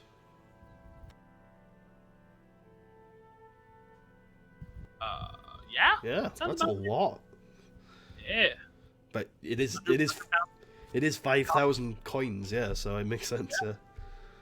It's probably about the weight of that sack I brought home from the Czech Republic. Yeah. So we hate change. We'll pay you with a lot of change. So you begin to ride along the road, or no, sort of. You first ride out on a path that exits the village, and eventually that path kind of blurs into the scenery, and you find yourself back in the wilds of the world. And it's good you're moving at a slow pace because the horses are having trouble hauling this big cart over without a road. So it's the slow pace is good for them. If you're moving any quicker, it might be exhausting. Why don't you roll me a D8? Sure. It's a 1. Yeah. So, and I believe slow pace gives you, what is it, advantage to perception checks, or what is it? I think it lets us. The one thing that I am keen on is it lets you use stealth. Let me check in the compendium. I believe there's a perception set to it. I know there's a disadvantage for fast pace, but it doesn't say there's a bonus for slow. Oh, okay, interesting. You can obviously change that. Have you been stealthing this whole time? Depends on what that would mean narratively. I'd like to keep a low profile, maybe stick to places where there is shade and cover, along hillsides, maybe underneath heavy bushed areas, but I wouldn't be, getting off the horse and crouching. So, No, I think stealthing on a horse, stealthing on a horse in a small area where you're like trying to sneak past guards would obviously be almost impossible. But in the context of traveling overland, stealth on a horse is possible. It just involves traveling slowly like you guys are, trying to move in a way so that its hooves aren't constantly making a click clack. And it might even mean occasionally ducking down to make your profile less stick out. But yeah, that's what it would mean narratively. It would not mean getting off and Skyrim roguing it around. Or like But hanging from the bottom of it, or whatever it is. oh my god, that would be intense. You got to try that sometime. Anyway, this time, why don't you roll me a? Why don't you roll me a stealth and a perception check? Gotcha. Well, actually, yeah, you would be. Is there someone in the group, probably Alessandro, who has been assigned to actively look for threats? Yeah, I wouldn't be actively looking for threats. Okay, yeah. So you could have Alessandro roll a perception check, and then it'll be a group stealth check. So everyone will roll stealth. All right. Well, we'll start with Tarius' stealth, 16. Then Pretty solid. we will do everybody else's stealth. Ooh. Renault. Well, that's not surprising. Kristen. That's pretty good. Ragni. Oh my, that's surprising. And then, finally, Alessandro has a perception check. Shouldn't be at advantage, my apologies. So 19 on the perception. The stealths are Tarius 16, Alessandro 13, Renault 6, Kristen 12, Ragni 22. Cool.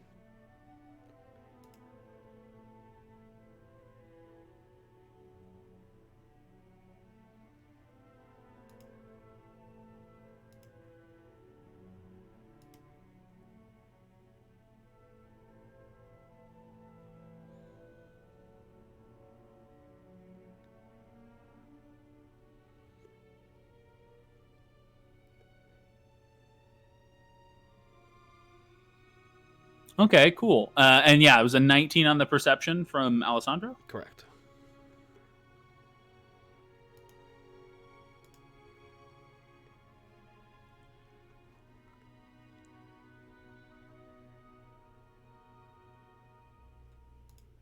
Okay.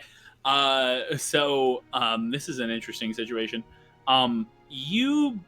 Alessandro, Alessandro notices this and immediately communicates it to you in a direct way with sort of hand signals that you don't get the exact meaning, but you get the gist. That Alessandro has spotted wolves, and that they are very close, right? And as soon as he brings your attention to this, you see in a nearby woodland there are wolves peering out of the forest. However, Alessandro says that they can't currently see you guys, right? But they are quite close. How many of them are there?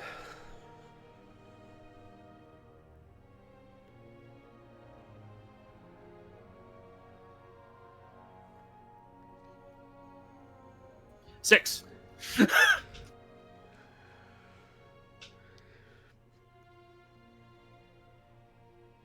Do wolves don't eat barley, right?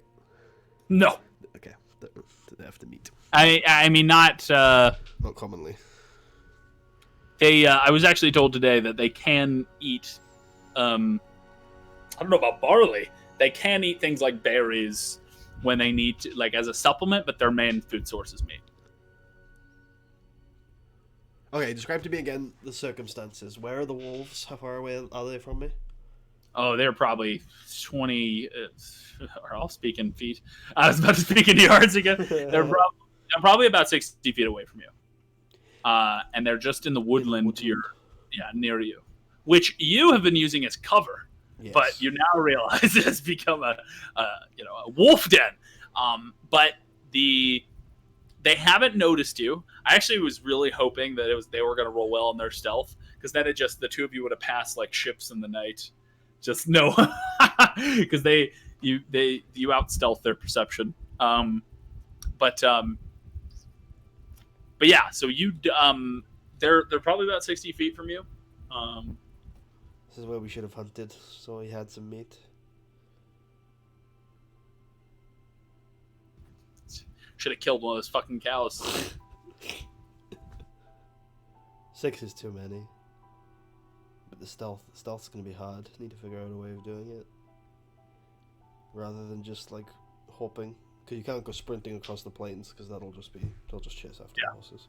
And I mean, Alessandro indicates that the wolves definitely know you're here somewhere. They followed your scent, but they don't know. They currently can't see you, so you're currently in a good position, but maybe not for long. All right. How overgrown is this forest? Is there an underbrush that's relatively thick? Not super thick. No, you could ride horses through it if you wanted to. Okay. Is it thick enough that perhaps? Do I think it's even possible for me to try and sneak up on one of these walls? Oh, yeah. I mean, if you went around, if you come directly at them, it'd be difficult. But if you were able to flank around them, yeah, definitely possible. Okay, that's what I'm gonna. All right, I think that's the best chance of success here. So I'll say, stop the Alessandro, stay by the caravan. If the wolves, if it seems a fight has broken out in there, you start shooting.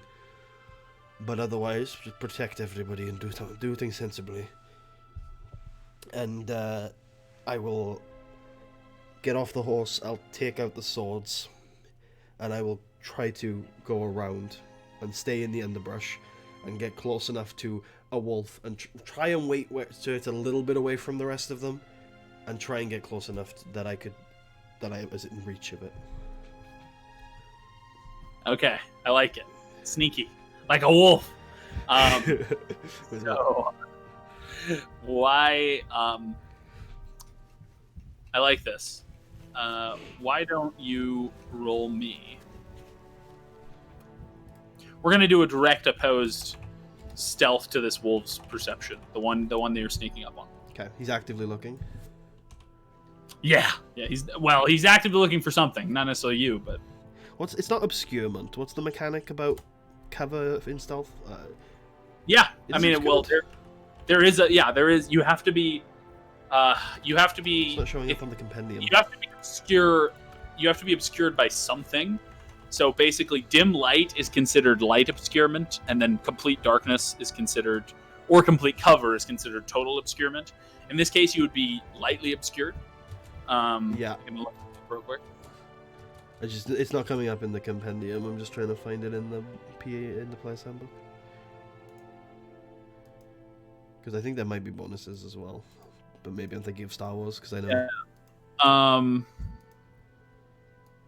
Oh wait, here we go. I think it's 183 if my appendix is correct. So creatures have disadvantage on wisdom checks, perception checks that rely on sight in a lightly obscured area, like this one. Excellent. Okay, cool.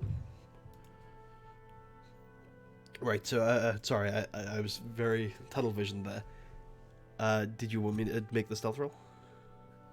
Yes. Would you like to see what you're rolling against first, or would you like to roll first? You go ahead. Okay. Excellent. And also, how do ties work here? So since I'm gonna say that since he is looking for you, that if it's a tie, he wins. Meets it, beats it. Yeah. Okay. Gotcha. But I think because you're instigating here, he's kind of just defending, if it were, as it were. So he needs to roll. Okay, you're gonna love this. So, what did I just do? Oh, never mind. It's fine. So he gets disadvantage because it's lightly obscured. However, he does get advantage because he has a keen hearing and smell trait. So they counteract. Does this rely on smell in here? He can definitely smell you, yeah. Okay. Unless you took steps to somehow obscure your smell, and unless you were wearing like a stealth suit, he'd be able to hear you. Yeah. Both are fair. Yeah. Like, for example, he wouldn't be able to perceive something with smell if it was like a ghost, because a ghost wouldn't have a smell. But if you're a living creature, you have. Can I make the argument that because it's active perception and the way those are worded, that you probably have to pick one. You can't use all three at the same time. So, like, if he's looking, he should rely on sight, and it should be disadvantage. But if he's smelling or hearing, then it should be actually at advantage if that's what he's using. I like to think though that when you're perceiving something, you don't just like shut off other. No, even when you're actively doing it, you don't. If let's say someone breaks into your home, it's not like you just have tunnel vision and you're like, okay, I can see this person, but if they make a sound, I'm not going to hear it. You are trying to see, you're trying to hear, you're trying to. I mean, if you had the smell of a wolf, which humans don't, you might smell them. I would argue that perception is a holistic thing. It's you're mixing your senses to try to get a feel for something. Anyway, I'm gonna roll normal. Oh, crit fail. So he has no idea you're there. All right. And well, roll just to see if you get a crit fail. No, you're fine. All right. So here's what I'm gonna do. So I'm up to him and I've got reach with him. I'd like to roll into initiative. First of all. Sure. Okay.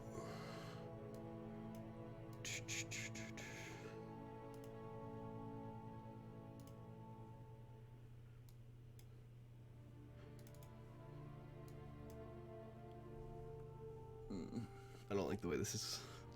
This is so easily gonna go wrong. But let's hope and pray for old TJ here.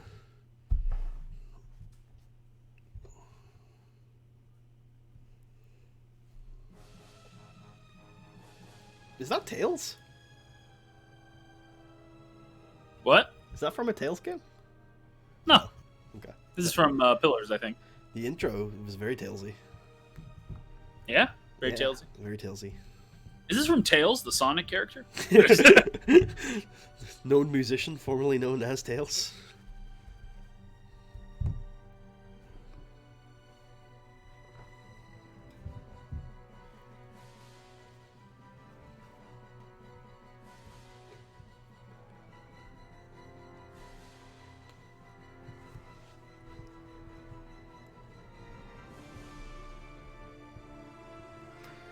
So you go first, but you also get surprise. So in the surprise round, what do you do? Okay. I'm currently unseen, correct? By it and the other wolves, yes. With my main hand short sword, I'm going to stab into it. 20 to hit.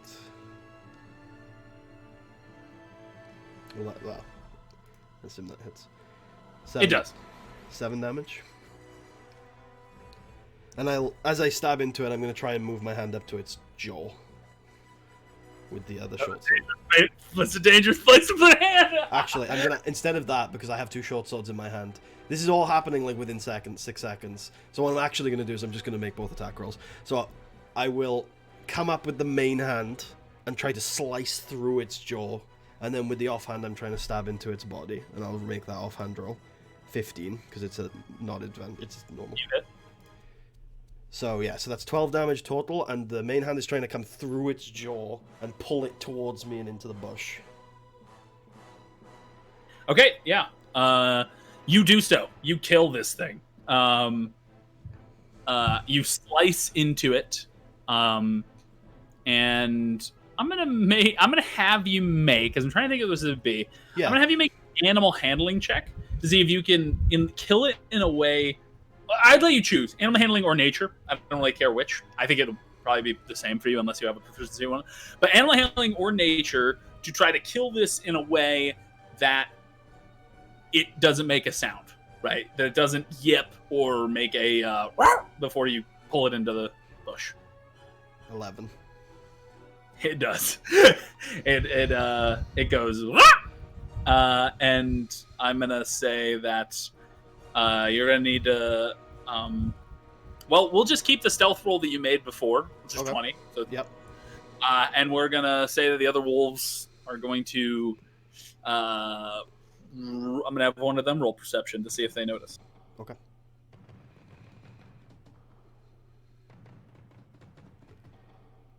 They don't. They're like, oh, I don't know. Where'd Joe go? But they continue about their business. All right, and I'm gonna move up to the wolf. Okay, I got surprise round, I guess. Okay, and I'll take. It's confusing. I I think by Raw, the surprise round would be over, but then combat would be over because I would just stop attacking until there's a new combat. Combat would be over, yeah. Would you like to roll initiative again? Yeah, I'll feel free. Yeah, clear me. I think if you just roll, it'll replace it. Oh. If you roll, it should. Let's see. Yeah, it does. Nice. Okay, are the wolves re-rolling, or are we keeping the 10? Okay, the wolves are... Not that it really matters in this situation, but... 20 battle. Oh my. Washinder. Okay, so I'm going to sneak up on... Well, I was studying the blade. So I walk up to another wolf. Same thing. One through the mouth, one in the back. So the first one will be at advantage. 22, and then the other one is normal. 22. So they will deal 9 damage total. I'm trying to pull it into the bush. Okay. You do not kill it. Okay. But you are able to... Well, I guess since you didn't kill it... Well, if I didn't kill it, I pull it into the bush. Before I do this, with a split-second judgment, how close to death does it look? Decently close. It looks bloodied. It looks to be a lot of blood is coming out of it, and it's whimpering. I action surge, and I take the second main-handed. I stab into it again very, very quickly, and I will do it with my clockwork amulet to have it automatically be a 16. Okay. So I will hit it for 8 more damage. Yeah. You finish it off, and now roll another animal handling or nature check. Okay, you're able to pull it in successfully. No sound, no fuss, no muss. But I used the action surge. That's a. But yeah. Yeah, you're able to. I think probably what happened with the action surge, like you learned your lesson, and you realize it's about to make a noise, and you just go right through its skull, base of its skull. Yeah. And just quiet, and you pull it in. Okay. Okay. Combat's over. 2 down, 4 to go. Compose myself. And I begin shifting through the bushes again. Yeah, they're gonna roll perception. Yeah, go for it. Wait, they rolled a perception last time. I know that failed, but just the failure of the Oh, you're right. Yeah, no, they don't. We don't need to. You're right. Yeah. So they're just chilling, and they're like, whatever, fuck you. Pack tactics, my ass. Okay, let's. They're like, is Gilbert dead? Where's Gilbert? And anyway. as he's thinking that, I will go into combat. Am I still selected? I am. Good. Ooh.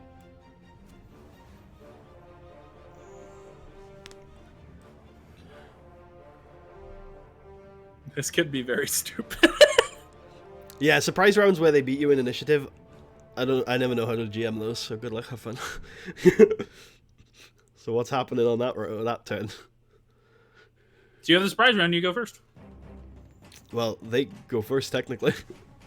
Well, yeah, but so the way it works in 5e, from what I understand, is if a creature that's surprised doesn't get to act in the first turn. Doesn't get so to yes, act, they can move, go first. Or take bonus. Yeah, so their turn is bypassed. So it is technically their turn, but then it's over. Then it's over, yeah. So it's your turn. Okay. Oh, that should be an advantage. I'll roll again for the crit, which I get. And then I'll roll the offhand attack. I assume both of those hit? Well, the crit does. They do. The 18 roll the will crit, hit too. roll the offhand. Okay, that's a lot of damage. I mean, that's 15. No, it's 16. Yeah, I'm going to say you so overkill it that you don't even need to roll the animal handling check to quiet it, because the first thing killed it, and the second thing just extra killed it. Yeah. So you slice its throat, and you just... Right, and then the second one just goes right into the back of the spine. Super dead, very gruesome. You become a little less caring about the affairs of men as you harden yourself to death. No, you pull. Tarius knows that if this had gone differently, he would be dead. So he does. You pull the wolf in. Jeez, this is the third wolf. There's 3 more. Like what happened? What happened to Beatrice? Roll initiative.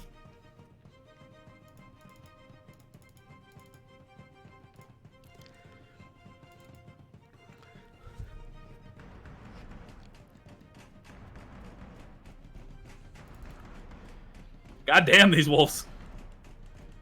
All right. Okay. So it's he's surprised, so it goes to your turn.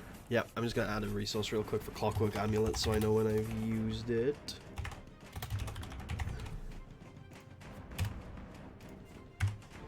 I've used pretty much all of my resources. Alright. I stab in. First one's at advantage. Second one's not. Oh, I'm getting so lucky with these rolls today. Both. Full damage. 8 and 12. You kill it. Like and make me the... Yep. Oh, you do it. You kill it, and you're so experienced at this point, you pull it into the bush. No problem. Oh. 4 down, 2 to go. I'm feeling pretty confident about that, so there's less chance of me dying than there. Like, where's Marley? Okay, roll initiative. There's a knife maniac on the loose. He's slaughtering the wolf pups. No, they're not pups. Wait a minute, you should have told me if they were pups.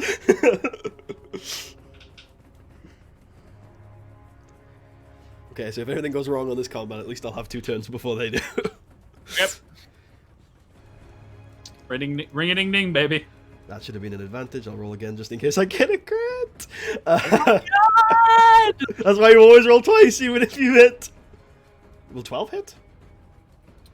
12 will not hit. Alright, well, hopefully the crit will do But it. they're from a feudal culture, so I'm just kidding.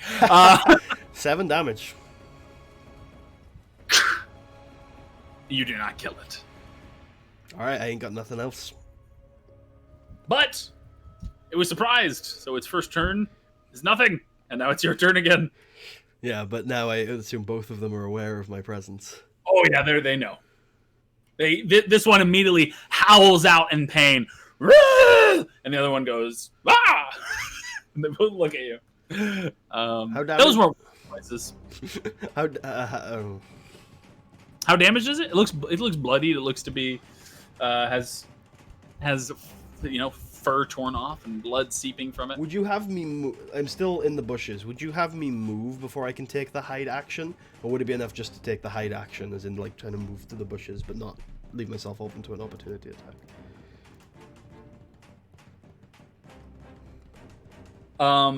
I would think that you definitely would have to move. Yeah. You couldn't just perform the hide action where you are. Alright, then I don't see any other option. Main hand, does that hit? 20 That hits. hits. Yeah. 6 damage. That kills it. You slash at this thing and put it to the ground, and the other one stands before you. How many feet away is it? They're 10 feet. I'll move 30 feet away from it. Okay. So you are 40 feet away from it? Yeah. Okay. Unfortunately for you, wolves can move 40 feet in a turn. It's okay. The wolf legs up to you and is going to bite. Ladies and gentlemen watching at home, this could be it for our stalwart hero. This Do could I be have his cover doom. from the bushes? You do not have cover. Okay, alright. But it doesn't get pack tactics. Yep, That's good. that is indeed good. 6 to hit. That will not hit. You're fine. Does it have multi-attack? It tries to lunge at you, and you are able to basically fend it off with your sword. Its teeth sink onto your sword a little bit, and then it pulls away. It's now your turn again. Is that the top of the initiative order? Can I ask that Alessandro rolls into the initiative? Sure. Yeah. I don't have a... Oh, no. I do have a token I can click for him, actually. Nice. Fucking Alessandro. Fucking hell, Alessandro is just like, Beastin'. Well, he sees Also, and follows my order as a fight has broken out. Does the wolf have cover? Probably. the wolf would probably have like a what is it? What's the lightest form? It's like Half. Plus 2 half. AC. No, isn't it a quarter? No. A quarter. I thought the quarter's the lightest. Oh no, it's half, 3/4 full. Yep. Yeah. So plus yeah, 2 AC the wolf plus... has a plus 2 to AC. Yeah. Okay. What do you have Alessandro do? I'm going to have him shoot his bow. Okay. 22 to hit. He fucking hits. 12 piercing damage. Kills this wolf. He rolled max damage. Alessandro is the most competent person alive. Alessandro immediately notices what's happening. It was kind of hard for him to tell that the wolves were slowly dying, but then he immediately notices that the wolves are lunging at you. The first one you kill. The second one runs at you, bites your sword. It then lunges a second time, going for your throat, and just as it leaps at you, an arrow hits it in its skull, and it falls to the ground. I'll sheathe my swords and start dragging 2 of the corpses back to the caravan. Alessandro is a fucking monster of a character. He is, and I got super lucky that entire encounter. You got a lot of high rolls. I think I used my resources well. But You didn't I get took it one. lucky. You didn't get bummed once by a nat 1 or like a 2 or 3 or anything like that. And yeah, I think you used your resources well. But like, I did roll 1 on the damage dice 2 or 3 times, but beggars can't be choosers. yeah. But I think you always hit, except once. I think you missed once. So Yeah, it was pretty. I don't even know if I did. I think I hit every Offhand. time. I think with an offhand attack you missed once. Ah, yeah, I remember now. Yeah. I have to go back to check, but yeah, you rolled a 12 on the offhand. That missed. Anyway, so you haul 2 of the corpses Can I back ask with what you. the damage dice would have been? The damage dice would have been 2d4 plus 2. At most, it couldn't have killed you outright though. No. It would have 10 at most. Yeah. I mean, however, if it went wrong before there was only 1, If it crit, it could kill me. But otherwise, yeah. that's true. If a critic could kill you, and not only that, obviously, like these wolves, like if there were a bunch of them still alive when you got caught, they could have swarmed.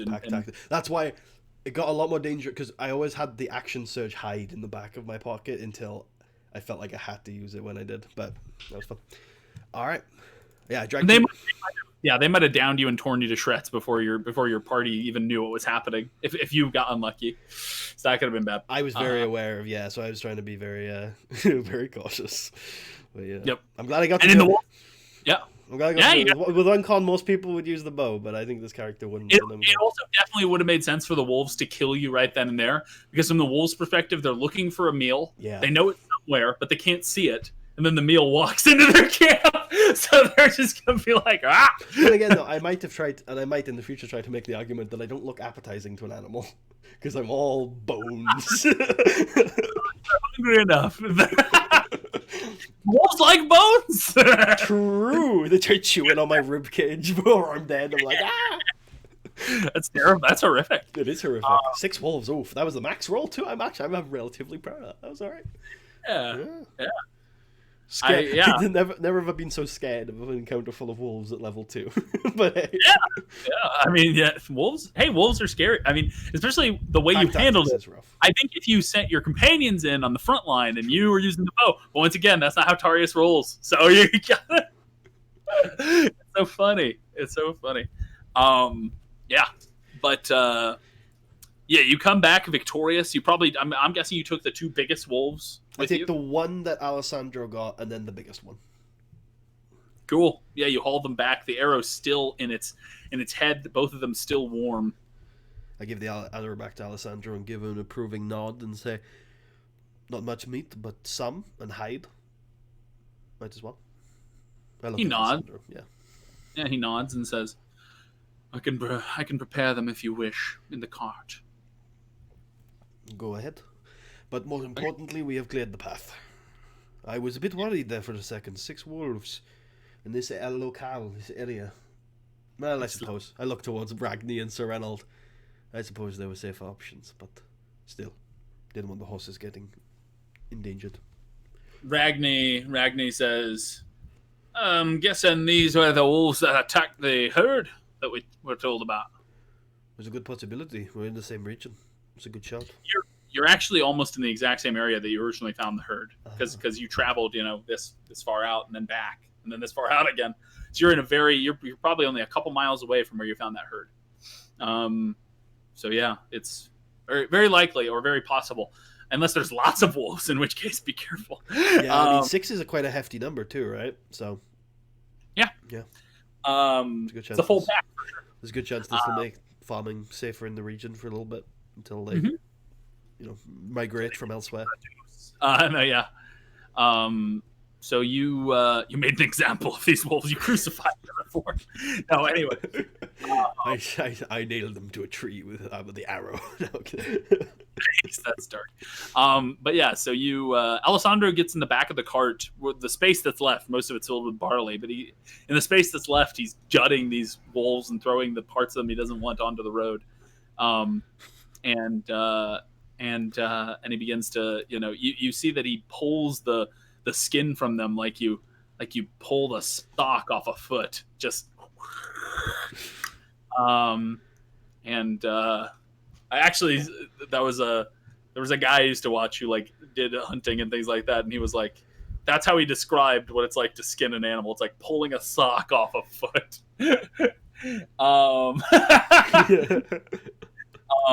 But yeah, so he and I assume while he's doing this that Sir Ranalt is more than capable of handling both horses. Oh yeah. He straddles both of them. No, I'm just kidding. He's more than capable of running a cart like this. You guys continue along the path. Eventually, Alessandro has fully gutted them. You have two quite nice furs and quite a bit of meat. I would say, 10 rations worth of meat. If you smoke them properly by the fire tonight, they'll keep for a while. So they don't become rations until you smoke them, because they'll rot otherwise. But if you smoke them, it's 10 days worth of rations. Excellent. Okay. Well, obviously not for the whole group. Split amongst yourselves. It's actually only 2 days of rations. It is 10 rations. I have a feeling on that one. Yeah. No worries. And they will be £2 each, as any other ration would be. Yeah. Sure. So I'll note them down now, and if something disastrous happens, remind me to take them out. You're able to smoke them, yes. Yeah. Excellent. So you continue along in this direction, and eventually you see on top of a hill with a little stream running around the hill and into a woodland near this hill, there stands a manor. And you see what appear to be old, forgotten fields that you're walking through. They look like they were tilled a long time ago, but they're now overgrown with weeds and grass, and no longer are they kept well kept. But you think that this is decently... You think this land, I think maybe something that would come to you, especially since you are from a family that farms. It's surprising to you that this land is no longer used, considering it's in pretty good shape, and there's a fresh source of water nearby. So I don't know. You might be confused as to why it's not being used, or maybe suspicious. Suspicious, yeah, is a good word. Yeah, maybe there's a reason that you don't know, and maybe that reason is bad.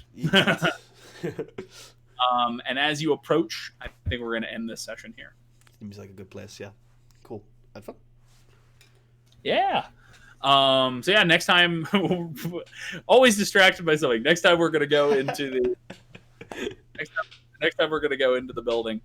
Yeah, I don't know if you noticed, but I basically have a random encounter system based on. I basically assign a die based on the likelihood that you're going to get attacked. So with the cart, since the cart is slow moving and a big target, it increases the likelihood that you're going to run into something. Yeah. Or when you were taking the herd, you had the highest chance. I think I gave you a D6, because a herd is this huge target, right? So you'll find that that changes. If you're traveling on a well kept road that is patrolled, it's a D12. So very unlikely on a normal road, which is what it has been up until now. But now you're going off road, you're going into the countryside, anything can happen. And the lowest I'll ever make it is a D6, unless it was ridiculous. Unless you were like camping in the I don't know. Yeah, in which case we'll make it a D4. But yeah, under normal circumstances, the lowest you'll ever see it get is a D6, and the highest you'll ever is it a 1 gets a random encounter?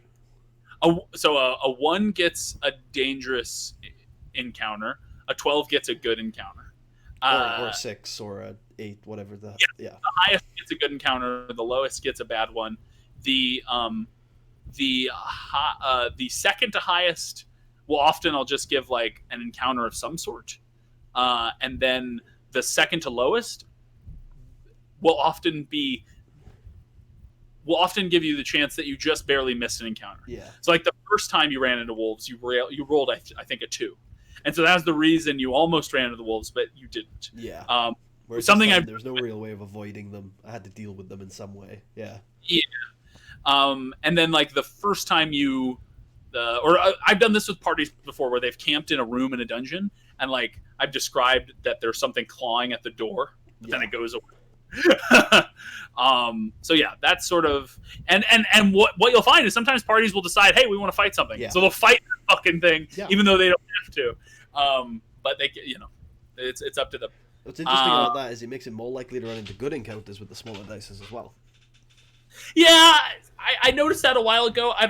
I'm just like, whatever. It is what it makes it interesting. High risk, high reward, I suppose. And to some extent, so some of the factors you described also, it makes sense, right? If you're traveling with a cart, you're more likely to be noticed by someone. Yeah, that's true. Yeah, you're more likely. Yeah, if you are traveling quickly and stealthily, then you're unlikely to have any sort of encounter. But yeah, I think that's, and I'll use that. I'll tend to use that on the road or in dungeons if you're camping, and I'll often just use it if you're camping in general, like keeping watch, that sort of thing. But you've been staying entirely at taverns. I think this will be the first time, if you do camp tonight, it'll be the first time you're not camping at a tavern, which should be true. Yeah, it'll be hopefully it's a nice, like not that old manor that we can make some nice place out of just for the night. But otherwise, it's going to be the old camping experience. My new home, and I shall declare war on my. Oh shit! I didn't even think about that. It's an old manor in well fertile land. Ooh, I should think about that. That's not a bad idea. Maybe it could be a place for the fists to run out of, like a sort of second hold. Yeah, a southern headquarters.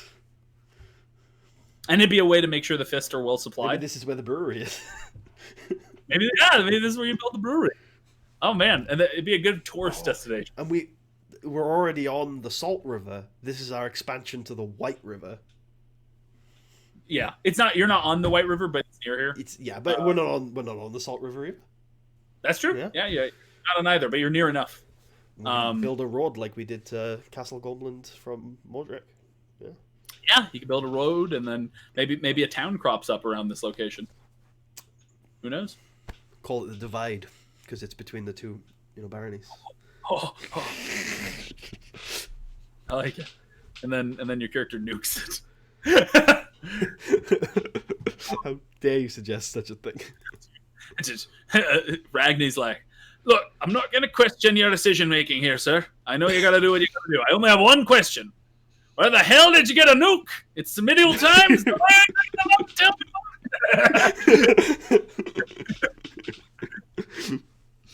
That should be interesting. That'll be next episode. You nuke the Divide before you've even set up the town, and then you set up a second town, and then you nuke that. No, I'm just kidding. Anyway, maybe that's stuff that goes through. I think probably right now your character's probably mostly worried about what is not making this place. But maybe after you've cleared it out, maybe that's something that crosses his mind. Is like, hey, this place is fertile, usable. Keep in mind, you would have to arrange something with the Baron, because in feudal systems, squatters' rights is not a thing. Yeah. So you have to I would either have to arrange something with the Baron or have enough manpower that surpasses his interest in the area. Is that the right way of putting it? Like, I don't necessarily need to be able to take on the Baron, but have enough people to surpass the amount of people the Baron's willing to send down here.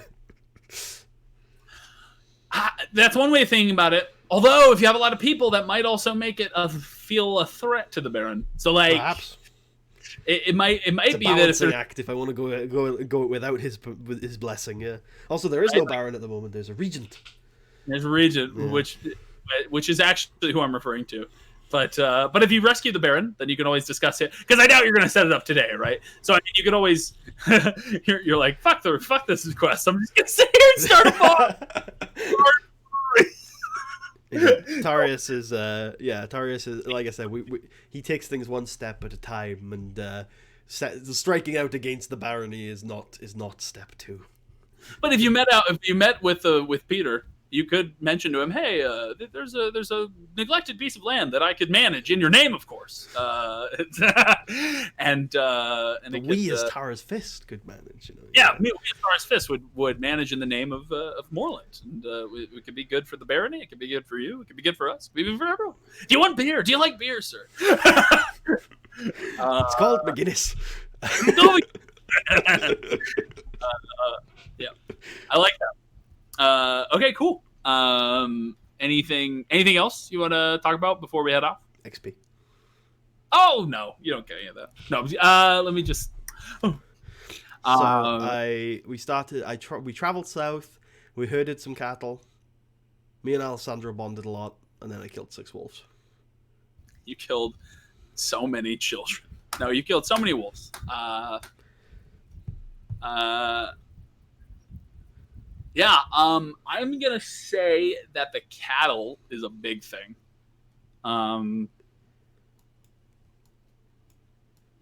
So are the wolves. The wolves, I have an exact measurement of how. So I'm thinking that, yeah. So you are going to get,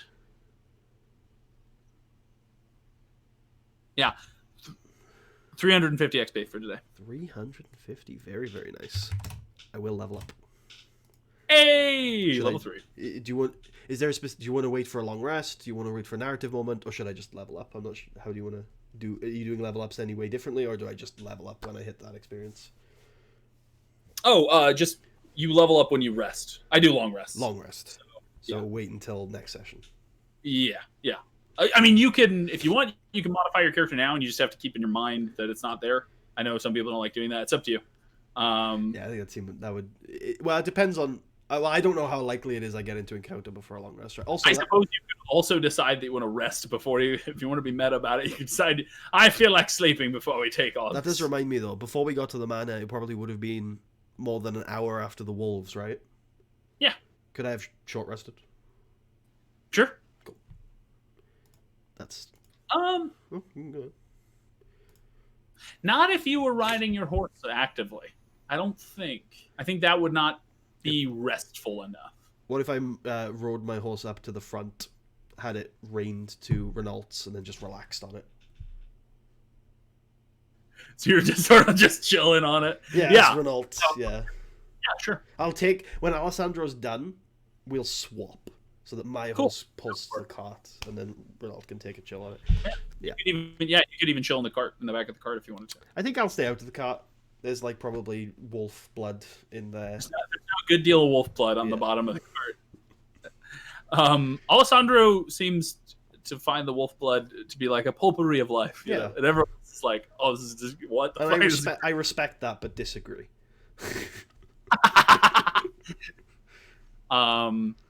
He's like, "Well, sir, if you don't like wolf blood, why did you bring me the wolves?" But yeah, so next dawn. Okay. Third level, you're gonna have a lot of fun stuff to. Well, probably not. I am going. Do you get a fire style? No, or not a fire style. What is it? The do you get a subclass? Yes. Cool. I think. What you go? I'm gonna go champion. Champion. Yeah, which means very little chains. I will just crit double the amount of times. Well, you're already critting a lot, so. I think that might be. I'd have to look, but I think there's a way to edit in the character sheet to make it so that it green lights on a 19. There is. I'm sure you can figure. Okay, cool. Yeah, I know. I have a I had a champion. I think he's dead now. Cool. But yeah, I figured it. Oh, and an orc. I think orcs get a similar thing, but I can't remember. But yeah, there's yeah, it'll be fun. I think that's all you get at that third level for. Actually, I'm gonna check before we. And HP, of course.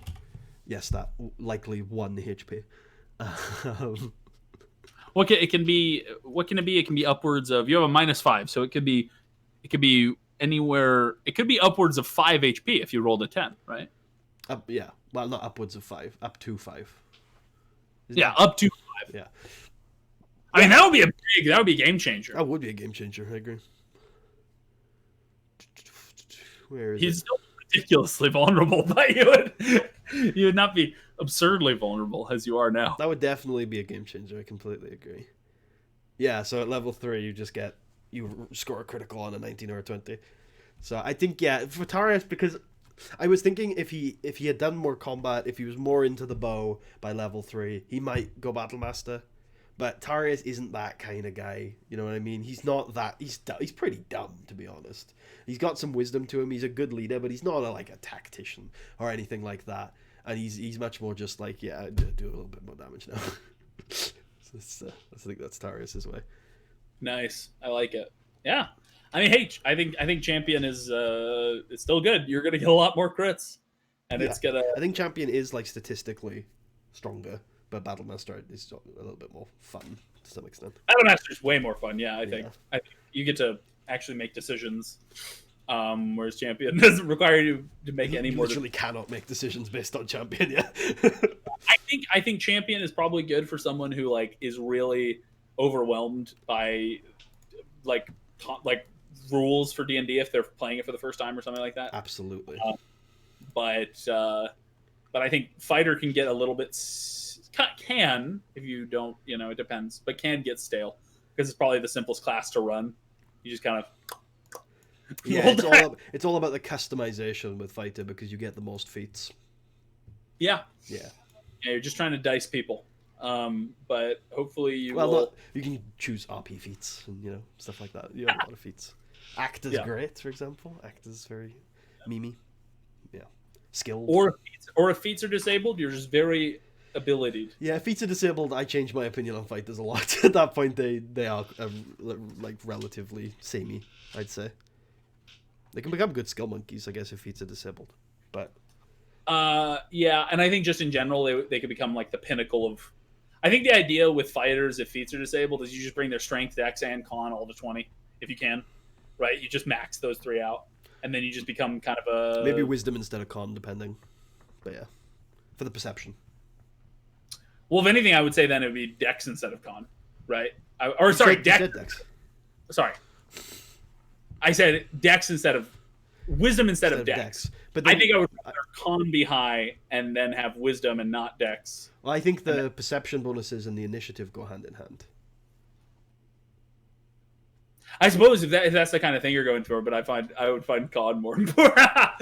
I think you're being influenced by our one con friend over here. I think the difference between being a 12 con fighter and a 20 con fighter actually isn't that big. I mean, I'm playing a game right now where I have higher. I'm playing a ranger in Lily's game where I have higher con than everyone else, and consistently people are like getting murdered while I'm not. So I mean, I do think it's like I am the frontline tank as a ranger in our party, which is pretty weird. But and I've invested nothing in being a frontliner. I just am by virtue of having rolled. Well on con, but I don't know. I think it makes a pretty big difference. It's gonna be if you had I mean it would be 80 more HP by 20th level. That's like a lot, right? It is, but I don't think by 20th level is the right metric to use there. I mean 10 more by whatever level. I think it's quite. I think 10 it more makes by what level? Or 8 more by 3rd level. Whenever it is. I'm bad at. I'm not. What did I say? Did I say 14 and 20, or did I say 12 and? I thought you said 12 and 20. 12 and 20. So that would be it would be 8 by 2nd level. Yeah. Yeah. I mean, it can happen. I mean, I'm here at 6 hit points, so. you're definitely gonna die. No, I'm just kidding. How could you? How could you? All right, you want to wrap us up? Yeah. Thank you everyone for tuning in. I hope you all enjoyed today's wonderful session of Tarra's Fist. Difficult terrain. Next time, I think we'll be heading to this manor of the of a certain uncle that Tarius has come here to relieve the goods of. And we will and we will see what happens then. Have a good day.